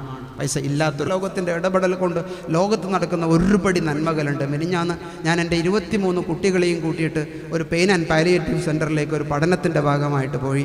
+2 പഠിക്കുന്ന കുട്ടികൾ ഈ പെയിൻ ആൻഡ് പാലിയേറ്റീവ് കെയറിൽ കിടക്കുന്ന കുലീനത്വമുള്ള ഉമ്മമാരുടെ, താത്തമാരുടെ, പാപ്പമാരുടെ കയ്യിൽ പിടിച്ചിട്ട് അവർക്ക് മരുന്ന് കൊടുത്തിട്ട് അവരെ തലോടിയിട്ട് അവരെ സന്തോഷിപ്പിച്ചിട്ട് അവരുടെ കൂടെ ഭക്ഷണം കഴിച്ചിട്ട് ആ കുട്ടികൾ പറഞ്ഞു, ഏതാ കൗമാരത്തിൻ്റെ തിളക്കുന്ന കുട്ടികൾ, ആ കുട്ടികൾ പറഞ്ഞു, സാറേ നമുക്കിവിടുന്ന് പോണ്ട, ഇവിടെ നിൽക്കാം ഇവരോടൊപ്പം. അങ്ങനെയുള്ള വേദനകൾ ധാരാളം ഒപ്പുന്ന പ്രവാസി പ്രവർത്തനങ്ങൾ നടക്കുന്നുണ്ട്. പക്ഷേ പൈസയുടെ മാനേജ്മെൻറ്റ് എന്ന് പറയുന്ന ഒരു അജണ്ട പ്രവാസ സമൂഹം ഏറ്റെടുക്കണം. ഭാര്യയും ഭർത്താവും ഒരുമിച്ചിരിക്കണം. നിങ്ങളുടെ വരുമാനം ഞാൻ നിങ്ങളോട് ചോദിക്കുന്നില്ല. നിങ്ങളിൽ എത്ര പേരുടെ വരുമാനം നിങ്ങളുടെ ഭാര്യക്കറിയാം, നിങ്ങളുടെ ഉമ്മാക്കറിയാം? നമ്മളെ ഒളിപ്പിച്ചു വെച്ചിരിക്കുക. അവിടുത്തെ 1200 കുറിച്ച് ഇവിടെ പറയുന്നത് മോശമല്ലേ എന്ന് നിങ്ങൾ വിചാരിച്ചു വെച്ചിരിക്കുക. അറിയണം, നിങ്ങളെ മക്കൾ അറിയണം നിങ്ങൾക്ക് എത്രയാണ് വരുമാനം. എന്നിട്ട് ഭാര്യയും ഭർത്താവും ഒരുമിച്ചിരിക്കണം. ഇരുന്നിട്ട് ഒരു കടലാസ് എടുക്കണം. വരുമാനം മുകളിൽ വലുതായി എഴുതണം, താഴെ നിങ്ങൾ ചെലവാക്കുന്ന സംഖ്യ എഴുതണം. അയ്യോ 2-3000 ഉറുപ്പ്യ ഒരു മാസത്തിൽ അധികം ആവുന്നുണ്ട്, എവിടെയാ ചുരുക്കാൻ പറ്റുക? അപ്പോൾ നിങ്ങളൊരു അഭിപ്രായം പറഞ്ഞു, 2 മക്കൾ ഇംഗ്ലീഷ് മീഡിയം സ്കൂളിൽ പോകുന്ന വകയിലല്ലേ 1600 ചിലവാക്കുന്നത്. ഇപ്പുറത്ത് നല്ല സർക്കാർ സ്കൂളുണ്ട്, ട്രെയിനിങ് കിട്ടിയ അധ്യാപകർ, പുസ്തകം ഫ്രീ, ഉച്ചഭക്ഷണം ഫ്രീ, ക്ലസ്റ്റർ മീറ്റിങ്ങിൽ അധ്യാപകർക്ക് പരിശീലനങ്ങൾ, ഓറിയൻറ്റേഷൻ ക്ലാസ്സുകൾ, നല്ല സാലറി കിട്ടുന്നത് കൊണ്ട് മനസ്സിൽ സന്തോഷം കിട്ടുന്ന അധ്യാപകന്മാർ. അതുകൊണ്ട് നമുക്ക് അവിടത്തേക്ക് അയച്ചാൽ 1800 ലാഭം കിട്ടുമല്ലോ. പിന്നെ ആനിവേഴ്സറിൻ്റെ ഫീ എന്നൊക്കെ പറഞ്ഞിട്ട് കുറേ സംഗതികൾ ഒഴിഞ്ഞു കിട്ടൂലേ. അത് പറഞ്ഞൊക്കെ വൈഫിനൊരു കുശുമ്പ്, നിങ്ങൾക്കെന്താ മനുഷ്യ പറയാൻ, ടൈയും കെട്ടിയിട്ട് ഷൂ ഇട്ടിട്ട് അപ്പുറത്തെ വീട്ടിലെ കുട്ടി പോകുന്നു, ഞാനല്ലേ ഇവിടുന്ന് കാണണ്ടേ, നിങ്ങൾ 2 മാസമല്ലേ ഉള്ളൂ എന്ന് പറയുന്ന വൈഫിനോട് സംസാരിക്കാനും ബോധ്യപ്പെടുത്താനുള്ള മനസ്സ് നമുക്ക് ഉണ്ടാകണം. അതുണ്ടാകണം. ശരാശരി ഇംഗ്ലീഷ് സ്കൂൾ എന്ന് പറയുന്ന ഒരു സംവിധാനം നമ്മുടെ നാട്ടിലുണ്ട്. ഞാൻ എൻ്റെ ശരാശരി ഇംഗ്ലീഷ് സ്കൂളിനെ കുറിച്ചാണ് ഞാൻ പറയുന്നത്. ആ സ്കൂളിലൊക്കെ ഒരു നില അറിയാവോ? 4000 ഉറുപ്പ്യോ 5000 ഉറുപ്പ്യോ ശമ്പളവും കിട്ടുന്ന അധ്യാപികന്മാർ, കാര്യമായി പരിശീലനമൊന്നും കിട്ടാതെ വേദനിക്കുന്ന അധ്യാപകന്മാർ, മനസ്സിൽ സമ്മർദ്ദങ്ങളുള്ള അധ്യാപികമാർ, ധാരാളം ഭാരങ്ങളുള്ള അധ്യാപികമാരാണ് മിക്കവാറും ഇത്തരം ക്യാമ്പസുകളിൽ കുട്ടികളെ പഠിപ്പിക്കുന്നത്. അങ്ങനെയുള്ള കുട്ടികളുടെ അടുത്തേക്കാണ്, ടീച്ചർമാരുടെ അടുത്തേക്കാണ് ഈ പരിസരത്തുള്ളൊരു നല്ല വിദ്യാലയം വെച്ചിട്ട് നമ്മൾ അയക്കുന്നുണ്ടെങ്കിൽ നമുക്ക് അയക്കാം. വലിയ നല്ല നിലവാരമുള്ള ഒരു ഗ്ലോബൽ ജനറേഷനെ ഉണ്ടാക്കുന്ന ഇൻ്റർനാഷണൽ സ്ഥാപനമാണ് നിങ്ങളുടെ സ്ഥാപനമെങ്കിൽ ഫീസ് കൊടുത്ത് നിങ്ങൾക്ക് അയക്കാം. നിങ്ങളുടെ കയ്യിൽ അതിനു മാത്രം പൈസയുണ്ടെങ്കിൽ. ജീവിതം ആപേക്ഷികമാണ്. അപ്പുറത്തെ വീട്ടുകാരനെ പോലെ നമ്മൾ ചിലവാക്കണമെന്ന് പറഞ്ഞിട്ടില്ല. 5000 ആളുകളെ വിളിച്ചിട്ട് വീട്ടിൽ കൂടുതൽ നടത്തുന്ന ഒരാളെ കണ്ടപ്പോൾ നമ്മളെന്തിനാണ് 5000-ത്തെക്കുറിച്ച് ചിന്തിച്ചത്? നമുക്ക് 100 പേരെ വിളിച്ചിട്ട് ഒരു ഭക്ഷണം ഉണ്ടാക്കാൻ പറ്റും. കാരണം അവൻ 5000-ത്തിൻ്റെ വികാസമുണ്ട്, നമ്മൾ 100-ൻ്റേതാണ്. ആ തിരിച്ചറിവ് വീട്ടിൻ്റെ അകത്തുണ്ടാകണം, കുടുംബത്തിൻ്റെ അകത്തുണ്ടാകണം. അങ്ങനെ വീട്ടിൻ്റെ രാത്രി നമ്മളിരിക്കുന്ന ഒരു കടലാസിൽ നമ്മളിത് എഴുതി വയ്ക്കണം. ബഡ്ജറ്റ് ഉണ്ടാക്കണം. എങ്ങാനും 1000 ഉറുപ്പ്യ മിച്ചം വെക്കണം. ആ മിച്ചം വയ്ക്കുന്ന സംഖ്യ നിങ്ങളുടെ ജീവിതത്തിൽ എന്തെങ്കിലും എസ്റ്റാബ്ലിഷ്മെൻറ്റിന് വേണ്ടി ഉപയോഗിക്കണം. ഒരു വീട് നമ്മൾ നിർമ്മിക്കുമ്പം വീട്ടിൻ്റെ ആവശ്യങ്ങൾ ലിസ്റ്റ് ചെയ്യണം. ആർക്കിടെക്റ്റ് പറയുന്ന ഒരു വീടെടുക്കുക എന്ന് പറയുന്ന രീതിയിലേക്ക് നമ്മൾ പോകരുത്. നമ്മുടെ ആവശ്യങ്ങൾ എന്തൊക്കെയാണ്? നമുക്കൊരു എഞ്ചിനീയറോ ആർക്കിടെക്റ്റോ ഉണ്ടെങ്കിൽ കൃത്യമായി നമ്മൾ തുറന്ന് പറയണം. കൗൺസിലറുടെ അടുത്ത്, ആർക്കിടെക്റ്റിൻ്റെ അടുത്ത്, അഡ്വക്കേറ്റിൻ്റെ അടുത്ത് നിങ്ങളെ മനസ്സിലുള്ള കാര്യങ്ങൾ തുറന്ന് പറയാതിരിക്കരുത് എന്ന് പറയാറുണ്ട്. നമ്മളത് പറയണം. വലിച്ചു നീട്ടപ്പെടുന്ന, തീർത്തിട്ടും തീരാത്ത വീട്, അതിനുവേണ്ടി സങ്കടപ്പെടുന്ന ഒരവസ്ഥ അത് നമുക്കുണ്ടാകാൻ പാടില്ല. അതുകൊണ്ട് വീട്ടിലെ കുടുംബിനി നമ്മൾക്ക് ഇതിനോട് സപ്പോർട്ട് ചെയ്യണം. കുടുംബിനെക്കുറിച്ച് പറയുമ്പോൾ ഞാൻ ഇങ്ങനെ ഒരു വാക്ക് ഓർമ്മിക്കുന്നു. സ്ത്രീകൾ പൊതുവേ ഒരു ഫീലിങ്ങിൽ നിൽക്കുന്ന ആളുകളാണ്. ആണുങ്ങൾ വളരെ ലോജിക്കുവാ.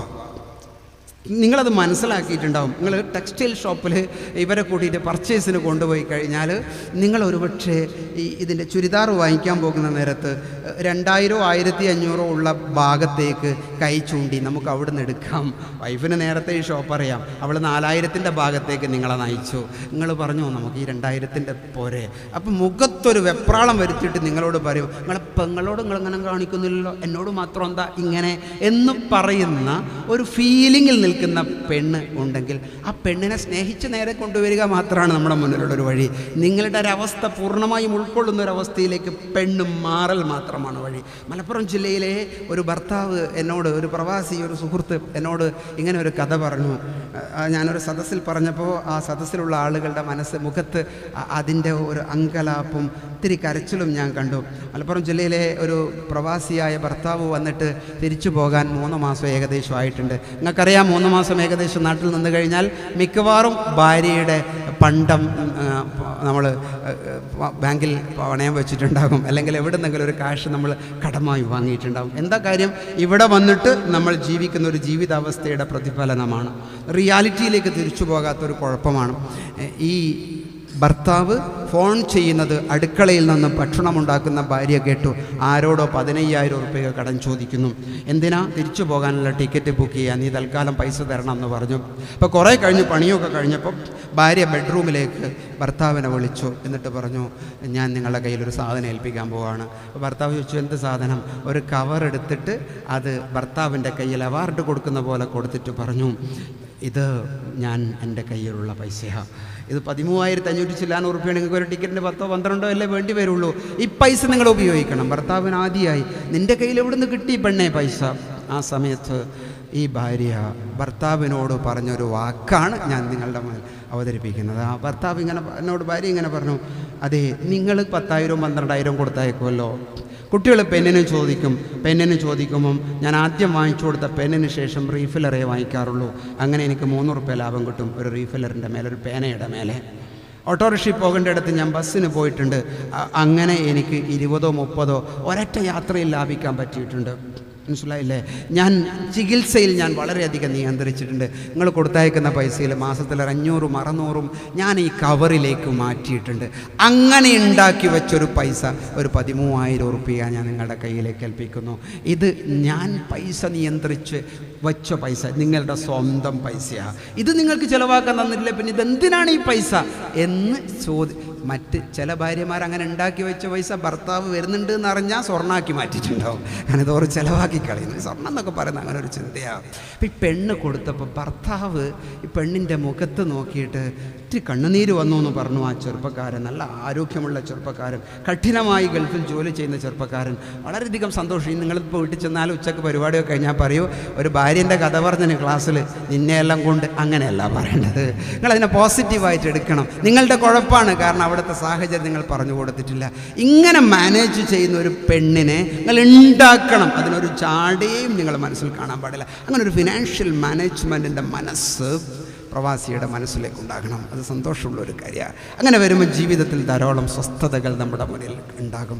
ഉള്ള അനുഗ്രഹങ്ങളെ നല്ലത് എന്ന് വിചാരിക്കുന്ന ഒരവസ്ഥ നമ്മുടെ മുന്നിൽ ഉണ്ടാകും. ഇനി ഞാൻ അടുത്ത ഒരൊറ്റ കാര്യം കൂടി ഞാൻ നിങ്ങളുടെ മുന്നിലേക്ക് ഓർമ്മിപ്പിക്കുന്നു. ഈ ഉള്ളത് എന്ന് പറയുന്ന സന്തോഷത്തെ പറഞ്ഞ കൂട്ടത്തിൽ തന്നെയാണ് ആരാണ് ഇനി പ്രവാസ ലോകത്തേക്ക് പോകേണ്ടത്? ചിന്തിച്ചു നോക്കിയേ നിങ്ങൾ.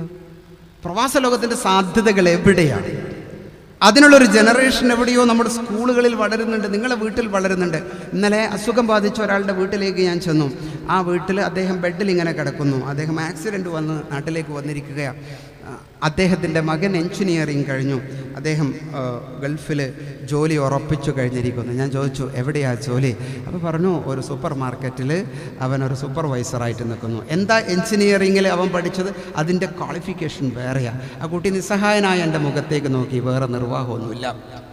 പൊതുവെ നടന്നു വരുന്നൊരു കാര്യം എന്താണെന്ന് പറഞ്ഞാൽ, പ്രവാസ ലോകത്തുള്ള സാധ്യതകൾ കൃത്യമായി വിലയിരുത്തപ്പെട്ട് നമ്മുടെ മഹല്ലുകളിലൂടെ അത് പരിചയപ്പെടുത്താനുള്ളൊരു സംവിധാനം ഉണ്ടാകുകയും പോകേണ്ട ആളുകൾ അങ്ങോട്ട് പോവുകയും ചെയ്യുന്ന, ഒരു വീട്ടിലെ എല്ലാവരും അങ്ങോട്ട് പോകേണ്ടതില്ല, പോകേണ്ട ആളുകൾ അങ്ങോട്ട് പോവുകയും ചെയ്യുന്ന ഒരു ചിന്താഗതിയിലേക്ക് ഒരു ജനറേഷൻ മാറണം. അങ്ങനെ മാറാനുള്ള സാധ്യതകൾ ധാരാളമുണ്ട്. അങ്ങനെ നമ്മൾ ചിന്തിച്ച് തുടങ്ങണം. അതിൻ്റെ ഇൻസ്റ്റിറ്റ്യൂട്ടുകൾ തുടങ്ങണം. അപ്പം SKSF-ൻ്റെ ഈ സഹചാരിയുടെ ഇൻസ്റ്റിറ്റ്യൂട്ടിൻ്റെ ഒരു റൂമെങ്കിലും നിങ്ങൾ ഗൾഫിലേക്ക് പോകുന്ന ചെറുപ്പക്കാരന് പരിശീലനം കൊടുക്കാനുള്ള റൂമാക്കിയിട്ട് നിങ്ങൾ ഉപയോഗിക്കണം. കോഴിക്കോട് ജില്ലയിൽ അതിനുള്ള ധാരാളം ട്രെയിനർമാർ നിങ്ങളുടെ കയ്യിലുണ്ട്. ഞാൻ പറഞ്ഞു, ഗൾഫിൽ നിന്ന് തിരിച്ചു വരുന്ന ആളുകൾ. ഞാൻ പറഞ്ഞത് ഈ കുട്ടികളുടെ എഡ്യൂക്കേഷനെ കുറിച്ചും നിങ്ങളുടെ മനസ്സിലുള്ള ആദികളുണ്ട്. പ്രവാസി ആയ ഒരാളുടെ കുട്ടി എന്താണ് പഠിക്കുന്നത്, എങ്ങനെയാണ് പഠിക്കുന്നത്, എന്ത് എഡ്യൂക്കേഷനാണ് അവന് കൊടുക്കേണ്ടത്, അവൻ്റെ ഒരവസ്ഥ എന്താണെന്ന് പറഞ്ഞാൽ, അവൻ ഉമ്മയെ മാത്രം ഉപ്പയായിട്ട് കാണുന്ന ഒരു ജീവിത സാഹചര്യത്തിലൂടെയാണ് കുട്ടി കടന്നു പോകുന്നത്. വാപ്പ ഫോണിൽ മാത്രം അവനെ നിയന്ത്രിക്കുന്ന ഒരു റിമോട്ട് പാരൻറ്റിങ് രീതിയിൽ ഒരുവിധം ഒപ്പിച്ചു കൈകാര്യം ചെയ്യുക. ഫോണ് വിളിച്ച സമയത്ത് ഉപ്പ അവനോട് ഭാര്യയോട് കുറേ നേരം സംസാരിച്ചു. ഇളയ കുട്ടിയോട്, പുതിയ കുട്ടിയായതുകൊണ്ട് 2 വയസ്സുകാരിയോട് സംസാരിച്ചു. ബാക്കി 2 കുട്ടികളോടും വാപ്പ സംസാരിച്ചില്ല എന്ന് നിങ്ങൾ വിചാരിക്കുക. അതിനെ നമുക്ക് സമയം കിട്ടിയുള്ളൂ എന്ന് വിചാരിക്കുക. എന്നാൽ ഈ 2 കുട്ടികളുടെ മാനസികാവസ്ഥയെക്കുറിച്ച് നമ്മൾ ചിന്തിച്ച് നോക്കിയിട്ടുണ്ടോ? അപ്പോൾ നമ്മൾ ചെയ്യേണ്ടത് എന്തേ? നമുക്ക് ഫോൺ വിളിച്ചു കഴിഞ്ഞാൽ ഒരു വിളിയിൽ, ഒരു 3 ദിവസം കൂടുമ്പോൾ, ഒരാഴ്ചയിലും ഒരു വിളിയിൽ മക്കളോട് 2-3 മിനിറ്റ് നേരം സംസാരിക്കുന്ന, അതൊരു ക്രമമൊന്നും ഉണ്ടായിക്കൊള്ളുന്നില്ല, എല്ലാ ആളുകൾക്കും ഫോൺ കൊടുക്കുകയും സംസാരിക്കുകയും ചെയ്യുന്ന ഒരവസ്ഥ നമുക്ക് ഉണ്ടാകണം.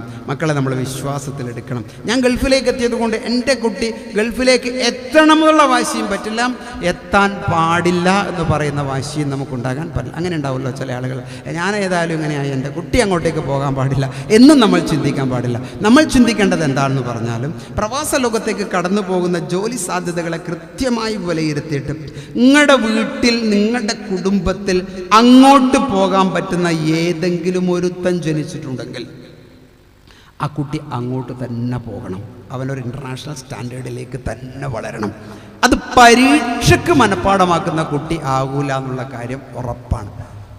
അതിന് ആ കുട്ടിയല്ല, ആ കുട്ടിക്കുള്ള ലോകം വേറെയുണ്ട്. പരീക്ഷ മനഃപ്പാടാക്കിയിട്ട് ജയിക്കുന്ന കുട്ടിയെ അല്ല ഇന്നത്തെ ഗ്ലോബൽ കമ്മ്യൂണിറ്റിക്ക് വേണ്ടത്. ഇത്തിരി തോറ്റ് നടക്കുന്ന ടീച്ചറെ, നിങ്ങളെന്താ എന്നെ വഴക്ക് പറയുന്ന, ഞാനക്ക് ഇത്രയൊക്കെ അല്ലേ ആവുള്ളൂ എന്ന് പറയുന്ന, എന്തേ ഇന്നലെ കണക്ക് ചെയ്യാതിരുന്നതെന്ന് ചോദിക്കുമ്പം അതിൻ്റെ ഉത്തരം ഞാൻ 1 മിനിറ്റ് പറയേ എന്ന് പറഞ്ഞിട്ട് എണീറ്റ് നിന്നിട്ട് ഇന്നലെ എനിക്ക് മൂടില്ലായിരുന്നു എന്ന് പറയുന്ന കുട്ടിയില്ലേ? അങ്ങനെയുള്ള കുട്ടികൾ എവിടെയല്ലോ വളരുന്നുണ്ട്. അത് നമ്മുടെ സമുദായത്തിൽ അത്തരം കുട്ടികൾ ധാരാളമായിട്ടുണ്ട്. ആ കുട്ടി ജീവിതം കാണുന്ന കുട്ടിയാണ്. ആ കുട്ടി ജീവിതത്തിൽ പിടിച്ചു നിൽക്കാൻ പറ്റുന്ന കുട്ടിയാണ്. അപാരമായി ഇമോഷണൽ ഇൻ്റലിജൻസ് ഉള്ള, വൈകാരിക പക്വതയുള്ള കുട്ടി ആണ് ഉള്ളത്.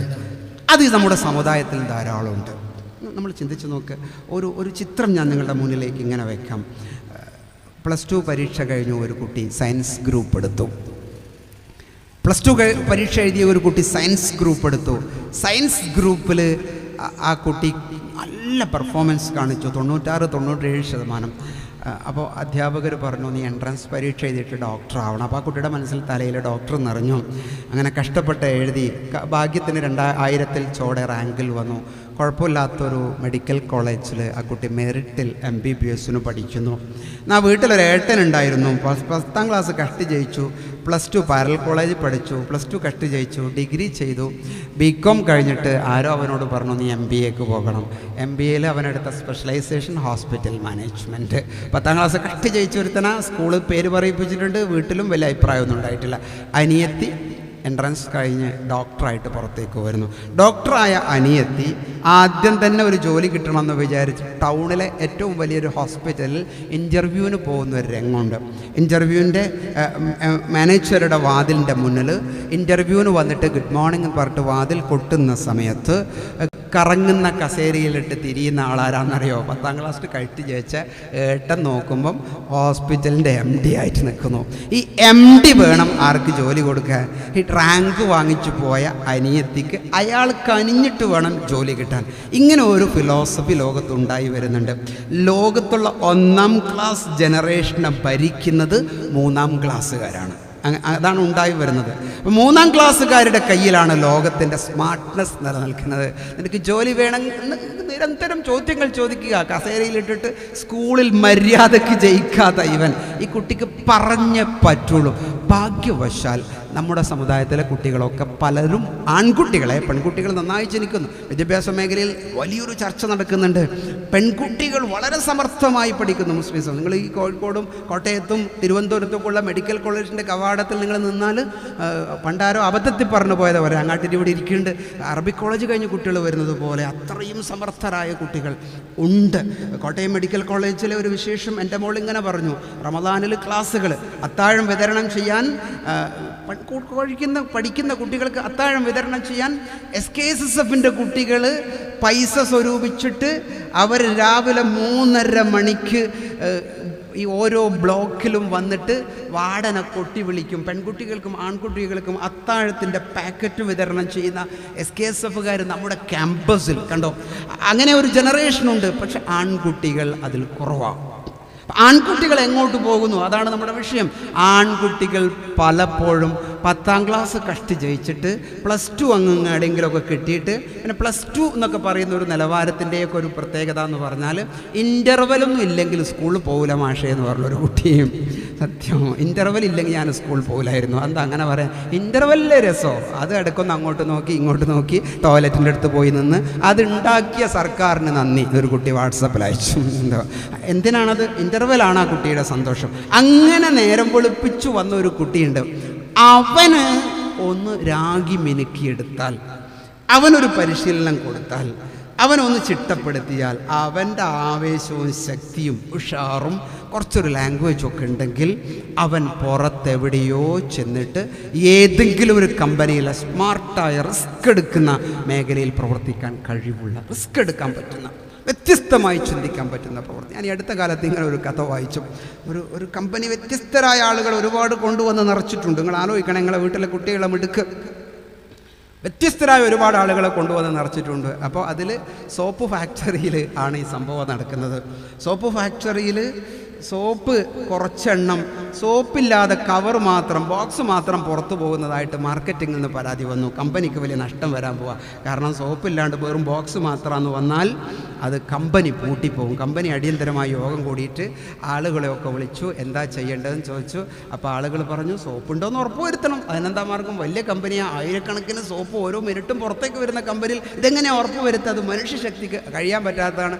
അപ്പോൾ ഒരാൾ പറഞ്ഞു, നമുക്ക് എക്സ്റേ വയ്ക്കാം. ഈ എയർപോർട്ടിലൊക്കെ വെക്കുന്ന പോലെ വലിയ എക്സ്റേ വെച്ചിട്ട് സോപ്പയിലൂടെ പോകുമ്പോൾ അകത്ത് ഉണ്ടോ ഇല്ലയോ എന്ന് മനസ്സിലാക്കാം. അപ്പോൾ MD സമ്മതിച്ചോ, വേഗത്തിൽ നടക്കും. അതിന് എത്രയാ ചിലവ്? ലക്ഷക്കണക്കിന് ഉറുപ്പിക ചിലവാക്കി. ഇതേ പ്രശ്നം തൊട്ടടുത്ത കമ്പനിയിലും നടന്ന ഒരു ചെറിയ കമ്പനിയാണ്. ചെറിയ കമ്പനിയിലുമുണ്ട് ഒരു മിടുക്കൻ.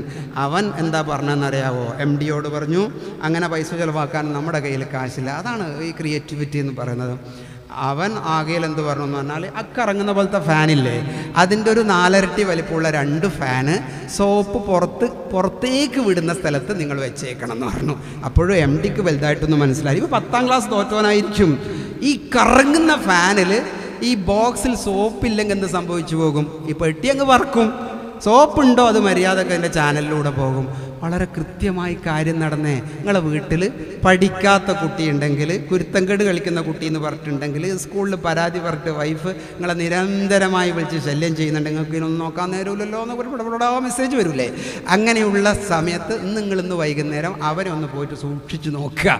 അവനായിരിക്കും ചിലപ്പോൾ നാളെ ഇതുപോലത്തെ കമ്പനിയിൽ ഉപദേശകം കൊടുത്തിട്ട് ഒറ്റ ഉപദേശത്തിന് 5 ലക്ഷം റുപ്യ ബാങ്ക് ബാലൻസ് ഉണ്ടാക്കി വെക്കുന്ന ഒരുത്തൻ എവിടെയോ ഉണ്ട്. അവനെ നിങ്ങൾ കാണാതെ പോകരുത്. എഡ്യൂക്കേഷൻ്റെ പേരിലുള്ള ജാട നമുക്ക് ഉണ്ടാകരുത്. അങ്ങോട്ട് പോകുന്ന കുട്ടി ഈ ടൈപ്പിന് പറ്റുന്ന കുട്ടികളാണ് എങ്കിൽ ഒരു സംശയമില്ല, ലോകത്തിൻ്റെ എല്ലായിടത്തും ഇവൻ അങ്ങനെ ഉയർന്നു നിൽക്കുന്നുണ്ടാകും, വലിയ പോസ്റ്റുകളിലുണ്ടാകും. ഇപ്പോൾ SKSFൻ്റെ ഒരൊറ്റ സമ്മേളനം ചിലപ്പോൾ അയാൾക്ക് സ്പോൺസർ ചെയ്യാൻ പറ്റും. സഹചാരിയുടെ ഒരൊറ്റ സ്ഥാപനം അയാൾക്ക് വേണമെങ്കിൽ സ്പോൺസർ ചെയ്യാൻ വേണ്ടി പറ്റും. നാട്ടിൽ നിൽക്കേണ്ട ആളുകൾ നാട്ടിൽ തന്നെ ഉണ്ടാകുകയും ചെയ്യുന്ന ഒരു മാനസികാവസ്ഥയും നമുക്ക് വേണം. എഡ്യൂക്കേഷൻ്റെ ഫീൽഡിൽ നമ്മളുടെ കാഴ്ചപ്പാട്, പ്രവാസ ലോകത്തിൻ്റെ കാഴ്ചപ്പാട് നമുക്ക് മാറി വരേണ്ടതുണ്ട്. കുടുംബ മേഖലയെക്കുറിച്ചും ഞാൻ കുറച്ചൊന്ന് സംസാരിച്ച് എൻ്റെ ഈ പ്രഭാഷണം അവസാനിപ്പിക്കേണ്ട സമയമായി. 12 മണിയാണ് എനിക്ക് അവസാനിപ്പിക്കേണ്ട ടൈം. ആ കൃത്യസമയത്ത് ഞാൻ അവസാനിപ്പിക്കും. രാങ്ങാട്ടിരിയുണ്ട്. ബഹുമാനനായ തങ്ങൾ ഉദ്ഘാടകൻ ഈ വേദിയിലേക്ക് വരികയും ചെയ്യുന്നു. ഞാൻ തുടങ്ങി വെച്ച ഒരു രംഗം ഇങ്ങനെയാണ്. തുടങ്ങി വെച്ചൊരു കാര്യം എന്താണെന്ന് പറഞ്ഞാൽ, മനുഷ്യൻ്റെ ജീവിതത്തിലെ സന്തോഷം നമ്മുടെ ചിന്തയുമായി ബന്ധപ്പെട്ട് കിടക്കുന്നു എന്ന് ഞാൻ നിങ്ങളുടെ അടുത്ത് പറഞ്ഞു വെച്ചു. സന്തോഷിക്കുന്ന ഒരു നിമിഷവും നമ്മുടെ ജീവിതത്തിലില്ലെങ്കിൽ നമ്മുടെ ആയുസ് വെറുതെയാണ് എന്ന് നമ്മൾ ആലോചിക്കണം. അപ്പോൾ കുടുംബത്തിൻ്റെ അകത്ത് നിന്നാണ് ഈ സന്തോഷം നമുക്ക് തുടങ്ങേണ്ടത്. കുടുംബത്തിൻ്റെ അകത്ത് സന്തോഷം തുടങ്ങേണ്ടിടത്ത് സാമീപ്യം എന്ന് പറയുന്നത് പ്രധാനപ്പെട്ടൊരു ഘടകമാണ്. സാമീപ്യം എന്ന് പറയുന്നത് ഒരു പെണ്ണിൻ്റെ ഒരവസ്ഥയെക്കുറിച്ച് നമ്മൾ ആലോചിച്ച് നോക്കിയിട്ടുണ്ടോ? നമ്മൾ ഈ ഇരിക്കുന്ന ആളുകൾക്ക് ഈ സമ്മേളനത്തിൽ വന്നിട്ട് കിട്ടുന്ന സന്തോഷം, പരസ്പരം ഷെയ്ക്ക് ഹാൻഡ് ചെയ്തിട്ട് കിട്ടുന്ന സന്തോഷം, പരിപാടികളിൽ നിന്ന് കിട്ടുന്ന സന്തോഷം, യോഗത്തിൽ തർക്കിച്ചും ഇടപെട്ടിട്ടും കിട്ടുന്ന സന്തോഷം, റോട്ടിലിറങ്ങിപ്പോയിട്ട് കിട്ടുന്ന സന്തോഷം. എന്നാൽ വീട്ടിലിരിക്കുന്ന നമ്മുടെ പെണ്ണുണ്ടല്ലോ, ആ പെണ്ണ് എന്ന് പറയുന്നയാൾക്ക് ഭർത്താവിൻ്റെ സാമീപ്യമാണ് അയാളുടെ ഏറ്റവും വലിയ സന്തോഷം. സാന്നിധ്യമാണ് സന്തോഷം. ഇവിടെ പ്രവാസം അനുഭവിക്കുന്ന വലിയൊരു വേദനയുണ്ട്. 2-2.5 കൊല്ലം കഴിഞ്ഞിട്ട് തിരിച്ചു വരുന്ന നിങ്ങൾക്ക് ഒന്നിച്ച് സന്തോഷം കൊടുക്കാൻ, ഒന്നിച്ച് സാമീപ്യം കൊടുക്കുക എന്നൊക്കെ പറഞ്ഞ് നടക്കുന്ന ഒരു കാര്യമല്ലല്ലോ. അതുകൊണ്ട് തന്നെ ഇവിടെ എന്ത് ഐഡിയോളജിയാണ് നമ്മൾ ഉപയോഗിക്കേണ്ടത്? അതൊരു പ്രധാനപ്പെട്ട ഒരു ഇഷ്യൂ ആണ്. സാമീപ്യം കൊണ്ടും സാന്നിധ്യം കൊണ്ടും ഭർത്താവിൽ നിന്നുള്ള ആനന്ദമോ ഊഷ്മളതയോ അനുഭവിക്കാൻ പെണ്ണിന് പറ്റാതിരിക്കുമ്പം പ്രവാസി പെണ്ണിൻ്റെ മനസ്സ് അസ്വസ്ഥതയുണ്ടാവും. സ്ത്രീയുടെ മനസ്സ് അസ്വസ്ഥമായി കഴിഞ്ഞാൽ ചിന്തകൾക്ക് വേരിയേഷൻ ഉണ്ടാകും. നെഗറ്റീവ് തോട്ട്സ് വളരെ പെട്ടെന്ന് വരും. നെഗറ്റീവ് ഫിൽട്ടറിങ് വരും. ഞാൻ സ്നേഹിക്കപ്പെടുന്നില്ല എന്ന് പറയുന്ന തോന്നൽ ഉണ്ടാകും. ഞാൻ പരിഗണിക്കപ്പെടുന്നില്ല എന്ന് പറയുന്ന തോന്നൽ ഉണ്ടാകും. ഇഷ്ടംപോലെ പൈസ ഉണ്ടായിട്ട് എന്താ കാര്യം എന്ന് പറയുന്ന ചിന്തയുണ്ടാകും. എന്നാൽ കേൾക്കാൻ ഒരാളില്ലാതിരിക്കുന്നതിൻ്റെ വേദന അനുഭവിക്കും. അങ്ങനെ അനുഭവിക്കുന്ന വേദന ഒരുപക്ഷെ കുടുംബത്തിൻ്റെ അകത്ത് ശൈഥില്യത്തിലേക്ക്, ഞാനിതിനൊക്കെ വളരെ വെളുപ്പിച്ചൊരു ഭാഷയാണ് ഉപയോഗിക്കുന്നത്, ഒളിച്ചോടി പോകുക എന്നുള്ളതൊന്നും ഞാൻ ഉപയോഗിക്കുന്നില്ല. കുടുംബത്തിൻ്റെ അകത്ത് ശൈഥില്യങ്ങളുണ്ടാകും. ആ ശൈഥില്യങ്ങൾ ഒരു വീർപ്പ് മുട്ടലായിട്ട് കേരളം ഇന്ന് അനുഭവിച്ചുകൊണ്ടിരിക്കുന്നുണ്ട്. അപ്പോൾ നമ്മളെന്താ ചെയ്യുക? മൂക്കത്ത് വിരൽ വെച്ചിട്ട് കാര്യമൊന്നുമില്ല. വീട്ടിലിരിക്കുന്ന ഭാര്യയെ വിശ്വസിക്കലാണ് ഒന്നാമത്തെ ഒരു കാര്യം. വിശ്വസിക്കലാണ് ഏറ്റവും പ്രധാനപ്പെട്ട ഒരു കാര്യം.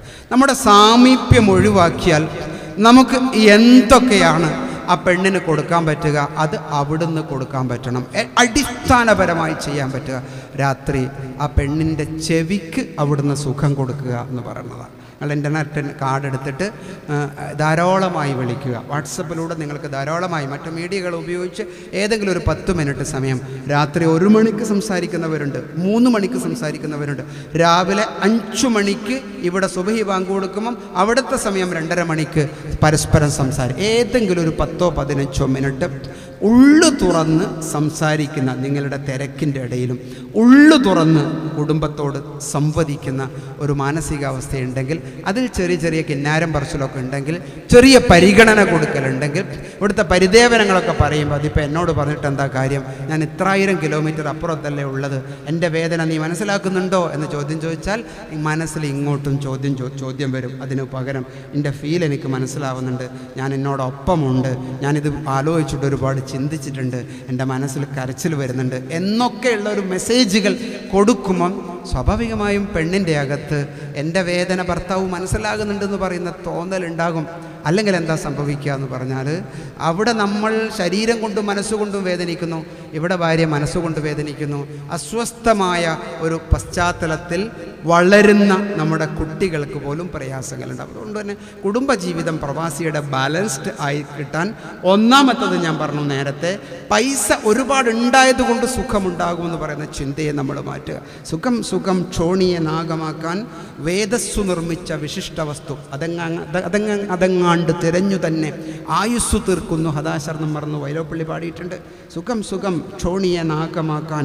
സുഖം എന്ന് പറയുന്നത് ഈ ഭൂമിയെ സ്വർഗമാക്കാൻ വേണ്ടിയിട്ട് വേദസ്സു നിർമ്മിച്ച വിശിഷ്ട വസ്തു. എല്ലാവരുടെയും മനസ്സിലും ആഗ്രഹം സുഖം കിട്ടണം, സന്തോഷം കിട്ടണം. എന്നാൽ AC ഇല്ലാത്ത റൂമിൽ കിടക്കുമ്പോൾ നമ്മളെ മനസ്സിൽ എങ്ങനെയെങ്കിലും ഇൻസ്റ്റാൾമെൻറ്റിൽ ഒരു വാങ്ങിച്ച് കിട്ടിയാൽ നമുക്കൊരു സുഖം കിട്ടും. അത് വെച്ച് നോക്കുമ്പം കറണ്ടില്ലാത്തതിൻ്റെ പ്രശ്നം കണ്ടോ. ഈ ലോകത്ത് സ്വർഗം പണിയാൻ പടച്ചോൻ തന്നൊരു വാക്കിൻ്റെ പേരാണ് സുഖം. പക്ഷേ അതങ്ങതങ്ങാണ്ട് തിരഞ്ഞു തന്നെ ആയുസ്സു തീർക്കുന്ന ഹദാശർ നമ്മൾ അത് എവിടെയാന്ന് വിചാരിച്ചിട്ട് നമ്മൾ ഇങ്ങനെ അന്വേഷിച്ച് നടന്നിട്ട് ആയുസ്സങ്ങ് തീർന്നു പോകുന്ന ഒരു മാനസികാവസ്ഥ നമുക്ക് ഉണ്ടാകുക, ഒരിക്കലും കിട്ടാതിരിക്കുക. അതിനാണ് ഞാൻ പറഞ്ഞത്, പൈസയുടെ ഉപയോഗവും സന്തോഷവും തമ്മിൽ ബന്ധമുണ്ട്. കുടുംബ ബഡ്ജറ്റ് നിങ്ങൾ ഉണ്ടാക്കി തുടങ്ങണം. പൈസ ചെലവാക്കുന്നിടത്ത് നിയന്ത്രണം ഉണ്ടാകണം. ഉള്ളതുകൊണ്ട് സന്തോഷിക്കണം. കുടുംബിനിയോട് വളരെ മാന്യമായി ആശയവിനിമയം നടക്കുന്ന ഒരു മാനസികാവസ്ഥയിലേക്ക് ഉയരണം. പ്രവാസം എപ്പോഴും നമ്മളുടെ ഒരു വിധിയല്ല എന്ന് ചിന്തിക്കുന്ന മാനസികാവസ്ഥയിലേക്ക് വരണം.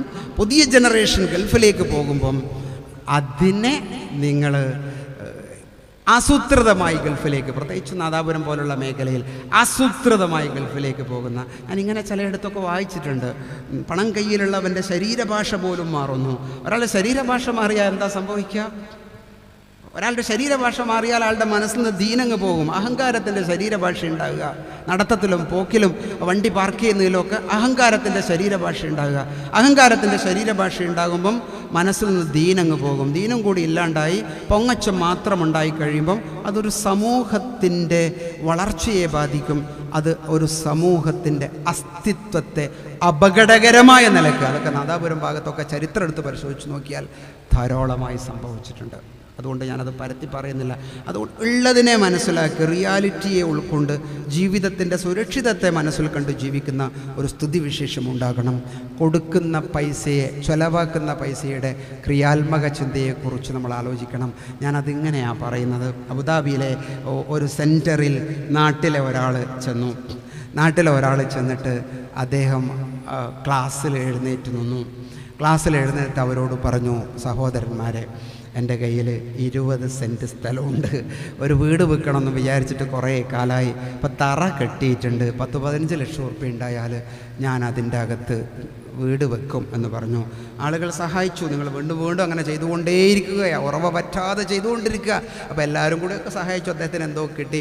അങ്ങനെ പോകാൻ നേരത്ത് ആ സഹോദരൻ്റെ കൈ പിടിച്ചിട്ട് അവിടെ ഷവർമ ഉണ്ടാക്കുന്ന ജോലി ചെയ്ത ഒരാൾ ഇങ്ങനെ പറഞ്ഞു അത്രേ, അതെ, നിങ്ങൾ പറഞ്ഞത് കേട്ടപ്പോൾ എനിക്ക് കുറച്ച് സങ്കടം വന്നു. പക്ഷേ എന്നെക്കുറിച്ച് ആലോചിക്കുമ്പം ആദ്യം കൂടി നിങ്ങൾക്ക് 20 സെൻറ്റ് സ്ഥലമുണ്ട് എന്ന് പറഞ്ഞപ്പോഴാണ് എൻ്റെ മനസ്സിൽ അസ്വസ്ഥത വന്നത്. ഞാനിങ്ങനെ ചിന്തിച്ചു, 20 സെൻറ്റ് എനിക്കുണ്ടെങ്കിൽ ഞാനതിൽ 10 സെൻറ്റിൽ വീട് വെക്കുകയും 10 വിറ്റിട്ട് വീട് ഉണ്ടാക്കാനുള്ള പൈസ ഉണ്ടാക്കുകയും ചെയ്യായിരുന്നു. നിങ്ങൾക്ക് 20 ഉണ്ട്, എന്നിട്ടും നിങ്ങൾ ഞങ്ങളെ കാണാൻ വന്നിരിക്കുന്നു. കണ്ടോ, ഒരാൾ അഡ്മിറ്റ് ചെയ്തിരിക്കുന്നു, ഉടൻ പൈസ വേണം, ഹേർട്ട് ഓപ്പറേഷൻ വേണം എന്നൊക്കെ പറയുമ്പോൾ നമ്മൾ ഞെട്ടും. കാരണം നമ്മളെ മനസ്സങ്ങനെ പാകപ്പെട്ടിട്ടുണ്ട്. പെട്ടെന്ന് പറഞ്ഞു 1.5 ലക്ഷം ഉറുപ്പിക വേണം. വാട്സപ്പിൽ മെസ്സേജ് വന്നു. സംഘടനക്കാരൊക്കെ എണീറ്റു, ഉണർന്നു. പാതിരാത്രി നിങ്ങൾ വാട്സപ്പിൽ വിവരം കൊടുത്തു. നിങ്ങളുടെ കയ്യിൽ പിറ്റേത്തേക്ക് 1.5 ലക്ഷത്തിൻ്റെ ഒരു 10,000 ദിർഹംസ് നിങ്ങൾ സ്വരൂപിച്ചു. ഒരു ഉദാഹരണം. അല്ലെങ്കിൽ 8,000 9,000 നിങ്ങൾ പിറ്റേന്ന് ബാങ്കിലേക്ക് ഇട്ട് കൊടുക്കുക.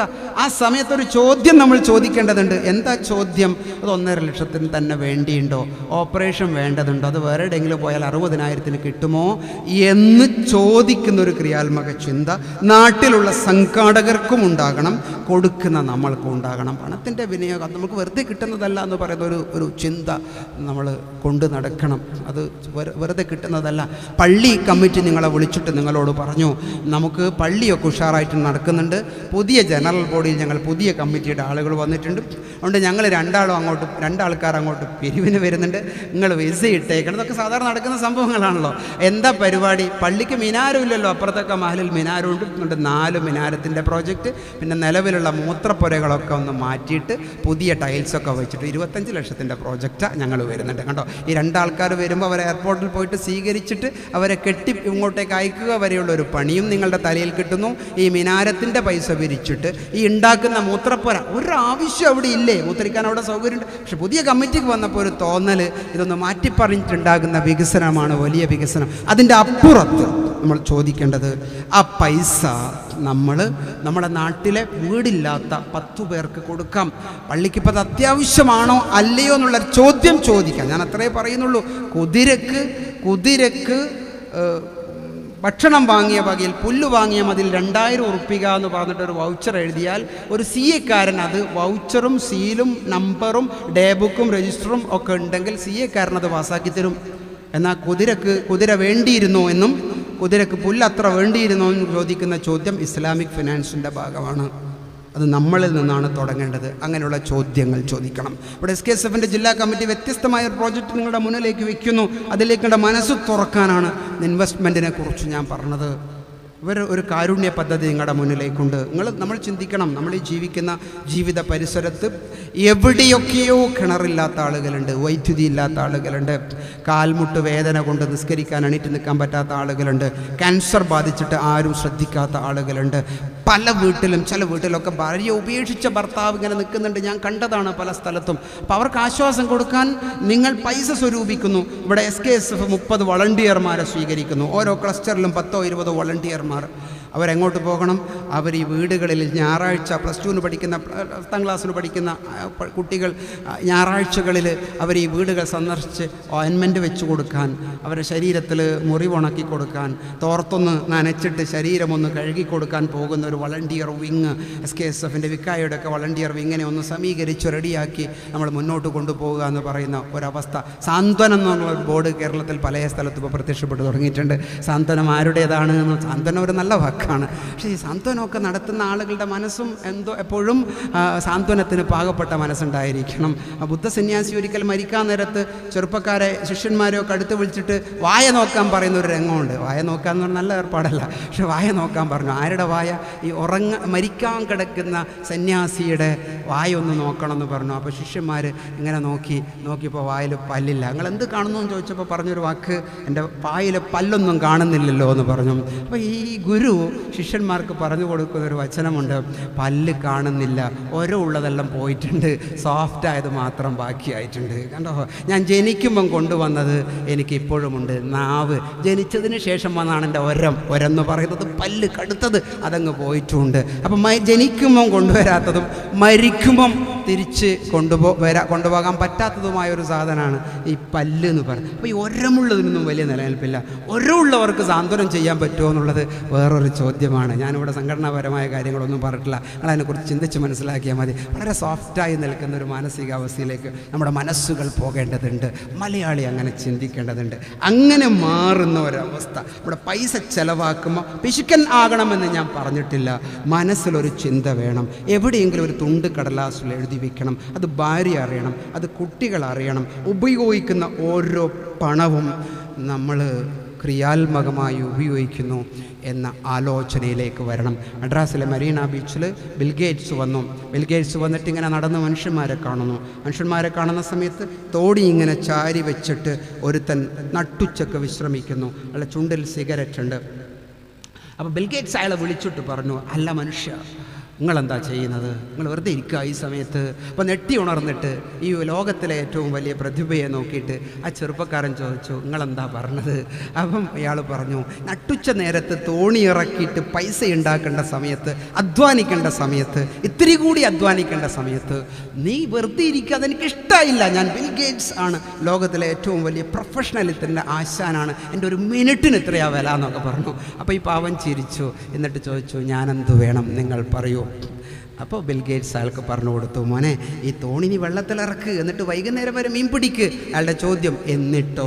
അപ്പോൾ അയാൾ പറഞ്ഞു, നിൻ്റെ കയ്യിൽ ഇപ്പോൾ കിട്ടിയതിൻ്റെ ഇരട്ടി പൈസ കിട്ടും. വീണ്ടും ചോദ്യം, എന്നിട്ടോ? എനിക്ക് 2 തോണി വാങ്ങാം, ഒന്നിലൊരു ജീവനക്കാരൻ വെക്കാം, അപ്പോൾ നീ മുതലാളിയായി. അടുത്ത ചോദ്യം, എന്നിട്ടോ? അപ്പോൾ നിനക്ക് കുറേ കഴിയുമ്പോൾ ബോട്ട് വാങ്ങാം, നീ വലിയ മുതലാളിയായി. എന്നിട്ടോ? നീ അധ്വാനിക്കണം, വീണ്ടും നീ വലിയൊരു കപ്പൽ വാങ്ങും, കപ്പലിൻ്റെ മുതലാളിയായി നീ മാറും. എന്നിട്ടോ? വീണ്ടും ചോദ്യം, എന്നിട്ട് നീ വലിയ മുതലാളിയായാൽ നിനക്ക് ഏറ്റവും വലിയ സന്തോഷം ഉണ്ടാകും, നീ എന്നെയൊക്കെ പോലത്തെ വലിയ സന്തോഷമുള്ള വലിയ പണക്കാരനാവെന്ന് പറഞ്ഞപ്പം ആ ചെറുപ്പക്കാരൻ ഇയാളുടെ മുഖത്തേക്ക് നോക്കിയിട്ട് കറപറ്റിയ പല്ല് കാണിച്ചിട്ട് വീണ്ടും ചിരിച്ചിട്ട് പറഞ്ഞു, അങ്ങനെ ഒരു സന്തോഷം കിട്ടുന്നിടത്തുനിന്നല്ലേ നിങ്ങളെന്നെ വിളിച്ചെണീപ്പിച്ച് എന്ന് പറഞ്ഞത്രേ. കണ്ടോ, അവനവൻ്റെ ജോലി കഴിഞ്ഞിട്ട് ശാന്തമായി ഇരുന്നിട്ട് ആകാശം നോക്കി നിൽക്കുന്ന നിമിഷവും ജീവിതത്തിൽ ഉണ്ടാകണം. 24 മണിക്കൂർ ഓട്ടം. വീട്ടിലേക്ക് പോകുമ്പോൾ 2 മൊബൈൽ, വൈഫിൻ്റെ മുഖത്ത് നോക്കാൻ നേരമില്ല. അവസാനം വൈഫ് വേറെ ആളുടെ മുഖത്ത് നോക്കാൻ തുടങ്ങി. കാരണം എൻ്റെ മുഖത്ത് നോക്കണില്ലല്ലോ. ഒന്നുകിൽ TV നോക്കുക, വാട്സപ്പ് നോക്കുക, അല്ലെങ്കിൽ വേറെ ആളുടെ മുഖത്ത് നോക്കുക. കുഞ്ഞുങ്ങളുടെ മുഖത്ത് നോക്കാൻ, കാരണം അവിടെ റിയൽ എസ്റ്റേറ്റ്, ഇവിടെ ഇത്, അവിടെ പൊടിപാറിയ തിരക്ക് തന്നെ. അങ്ങനെയൊന്നുമല്ല വേണ്ടത്. ഒരു 10 മിനിറ്റ് എവിടെയെങ്കിലും റിലാക്സ് ആയിട്ട് നിൽക്കുക, ശാന്തമായിട്ട് ആകാശം നോക്കുക, മൊബൈൽ സ്വിച്ച് ഓഫ് ആക്കുക. ഇവിടെയുള്ള എൻ്റെ സുഹൃത്തുക്കൾക്കൊക്കെ അറിയാം, ഞാനൊക്കെ മൊബൈൽ സ്വിച്ച് ഓഫ് ആക്കുന്നതിൽ അതിവിദഗ്ധനാണ്. എന്നിട്ട് നമ്മൾ ജീവിതത്തെ കാണുക, കുടുംബത്തെ കാണുക, ഉള്ളത് കൊണ്ട് സന്തോഷിക്കുക. നിങ്ങൾ വലിയ ഹോട്ടലിൽ കയറിയിട്ട് നിങ്ങൾ 1000ൻ്റെ ഭക്ഷണം കഴിക്കുന്നതിനേക്കാളും എത്രയോ ചന്തമുണ്ട് ഒരു കട്ടൻ ചായയും ഒരു മുറുക്കും ഭാര്യയുടെ കൈ ചേർത്ത് പിടിച്ച് മക്കൾ ഒരുമിച്ച് നിന്ന് ഒന്നിച്ച് കടിച്ചു പറിച്ച് തിന്നത് തന്നെ. അങ്ങനെയുള്ളൊരു ചിന്ത ജീവിതത്തിലേക്ക് കൊണ്ടുവരാനുള്ള ഫ്ലെക്സിബിലിറ്റി എന്ന് അതിന് പറയാം. വലുതുമാകാം ചെറുതുമാകാം, അങ്ങനെയുള്ളൊരു ഫ്ലെക്സിബിലിറ്റി ജീവിതത്തിൽ സൂക്ഷിക്കുക. പ്രവാസം ഒരലങ്കാരമല്ല എന്ന് വിശ്വസിക്കുക, അത് അഹങ്കാരമല്ല എന്ന് വിശ്വസിക്കുക, അതൊരു ജാടക്ക് വേണ്ടിയുള്ളതല്ല എന്ന് വിശ്വസിക്കുക, അതൊരു നിമിത്തമാണ്, എന്നാൽ അത് ഒരനുഗ്രഹമാണ് എന്ന് ചിന്തിക്കുക. എന്നിട്ട് ഉജ്ജ്വലമായ ചിന്തയോടുകൂടി ഉന്മേഷത്തോടുകൂടി ഊർജ്ജസ്വലമായി ഈ സംഘടനയുടെ ഒപ്പം നിൽക്കാൻ ഇവിടെ കൂടിയിരിക്കുന്ന പ്രവാസ ലോകത്തെ സഹോദരന്മാർക്ക് സാധിക്കുമെന്ന് വിശ്വസിച്ചുകൊണ്ട് ഈ നേരത്തെ നിങ്ങളെ കാണാനും നിങ്ങളുമായി സംവദിക്കാനും സാധിച്ചതിൽ വലിയ സന്തോഷം മറച്ചു വയ്ക്കാതെ ഞാൻ എൻ്റെ വാക്കുകൾ അവസാനിപ്പിക്കുന്നു. കൃത്യം 12 മണിയാണ്. ആഖിറു ദഅവതി അൽഹംദുലില്ലാഹി റബ്ബിൽ ആലമീൻ. അസ്സലാമു അലൈക്കും വറഹ്മത്തുള്ളാഹി.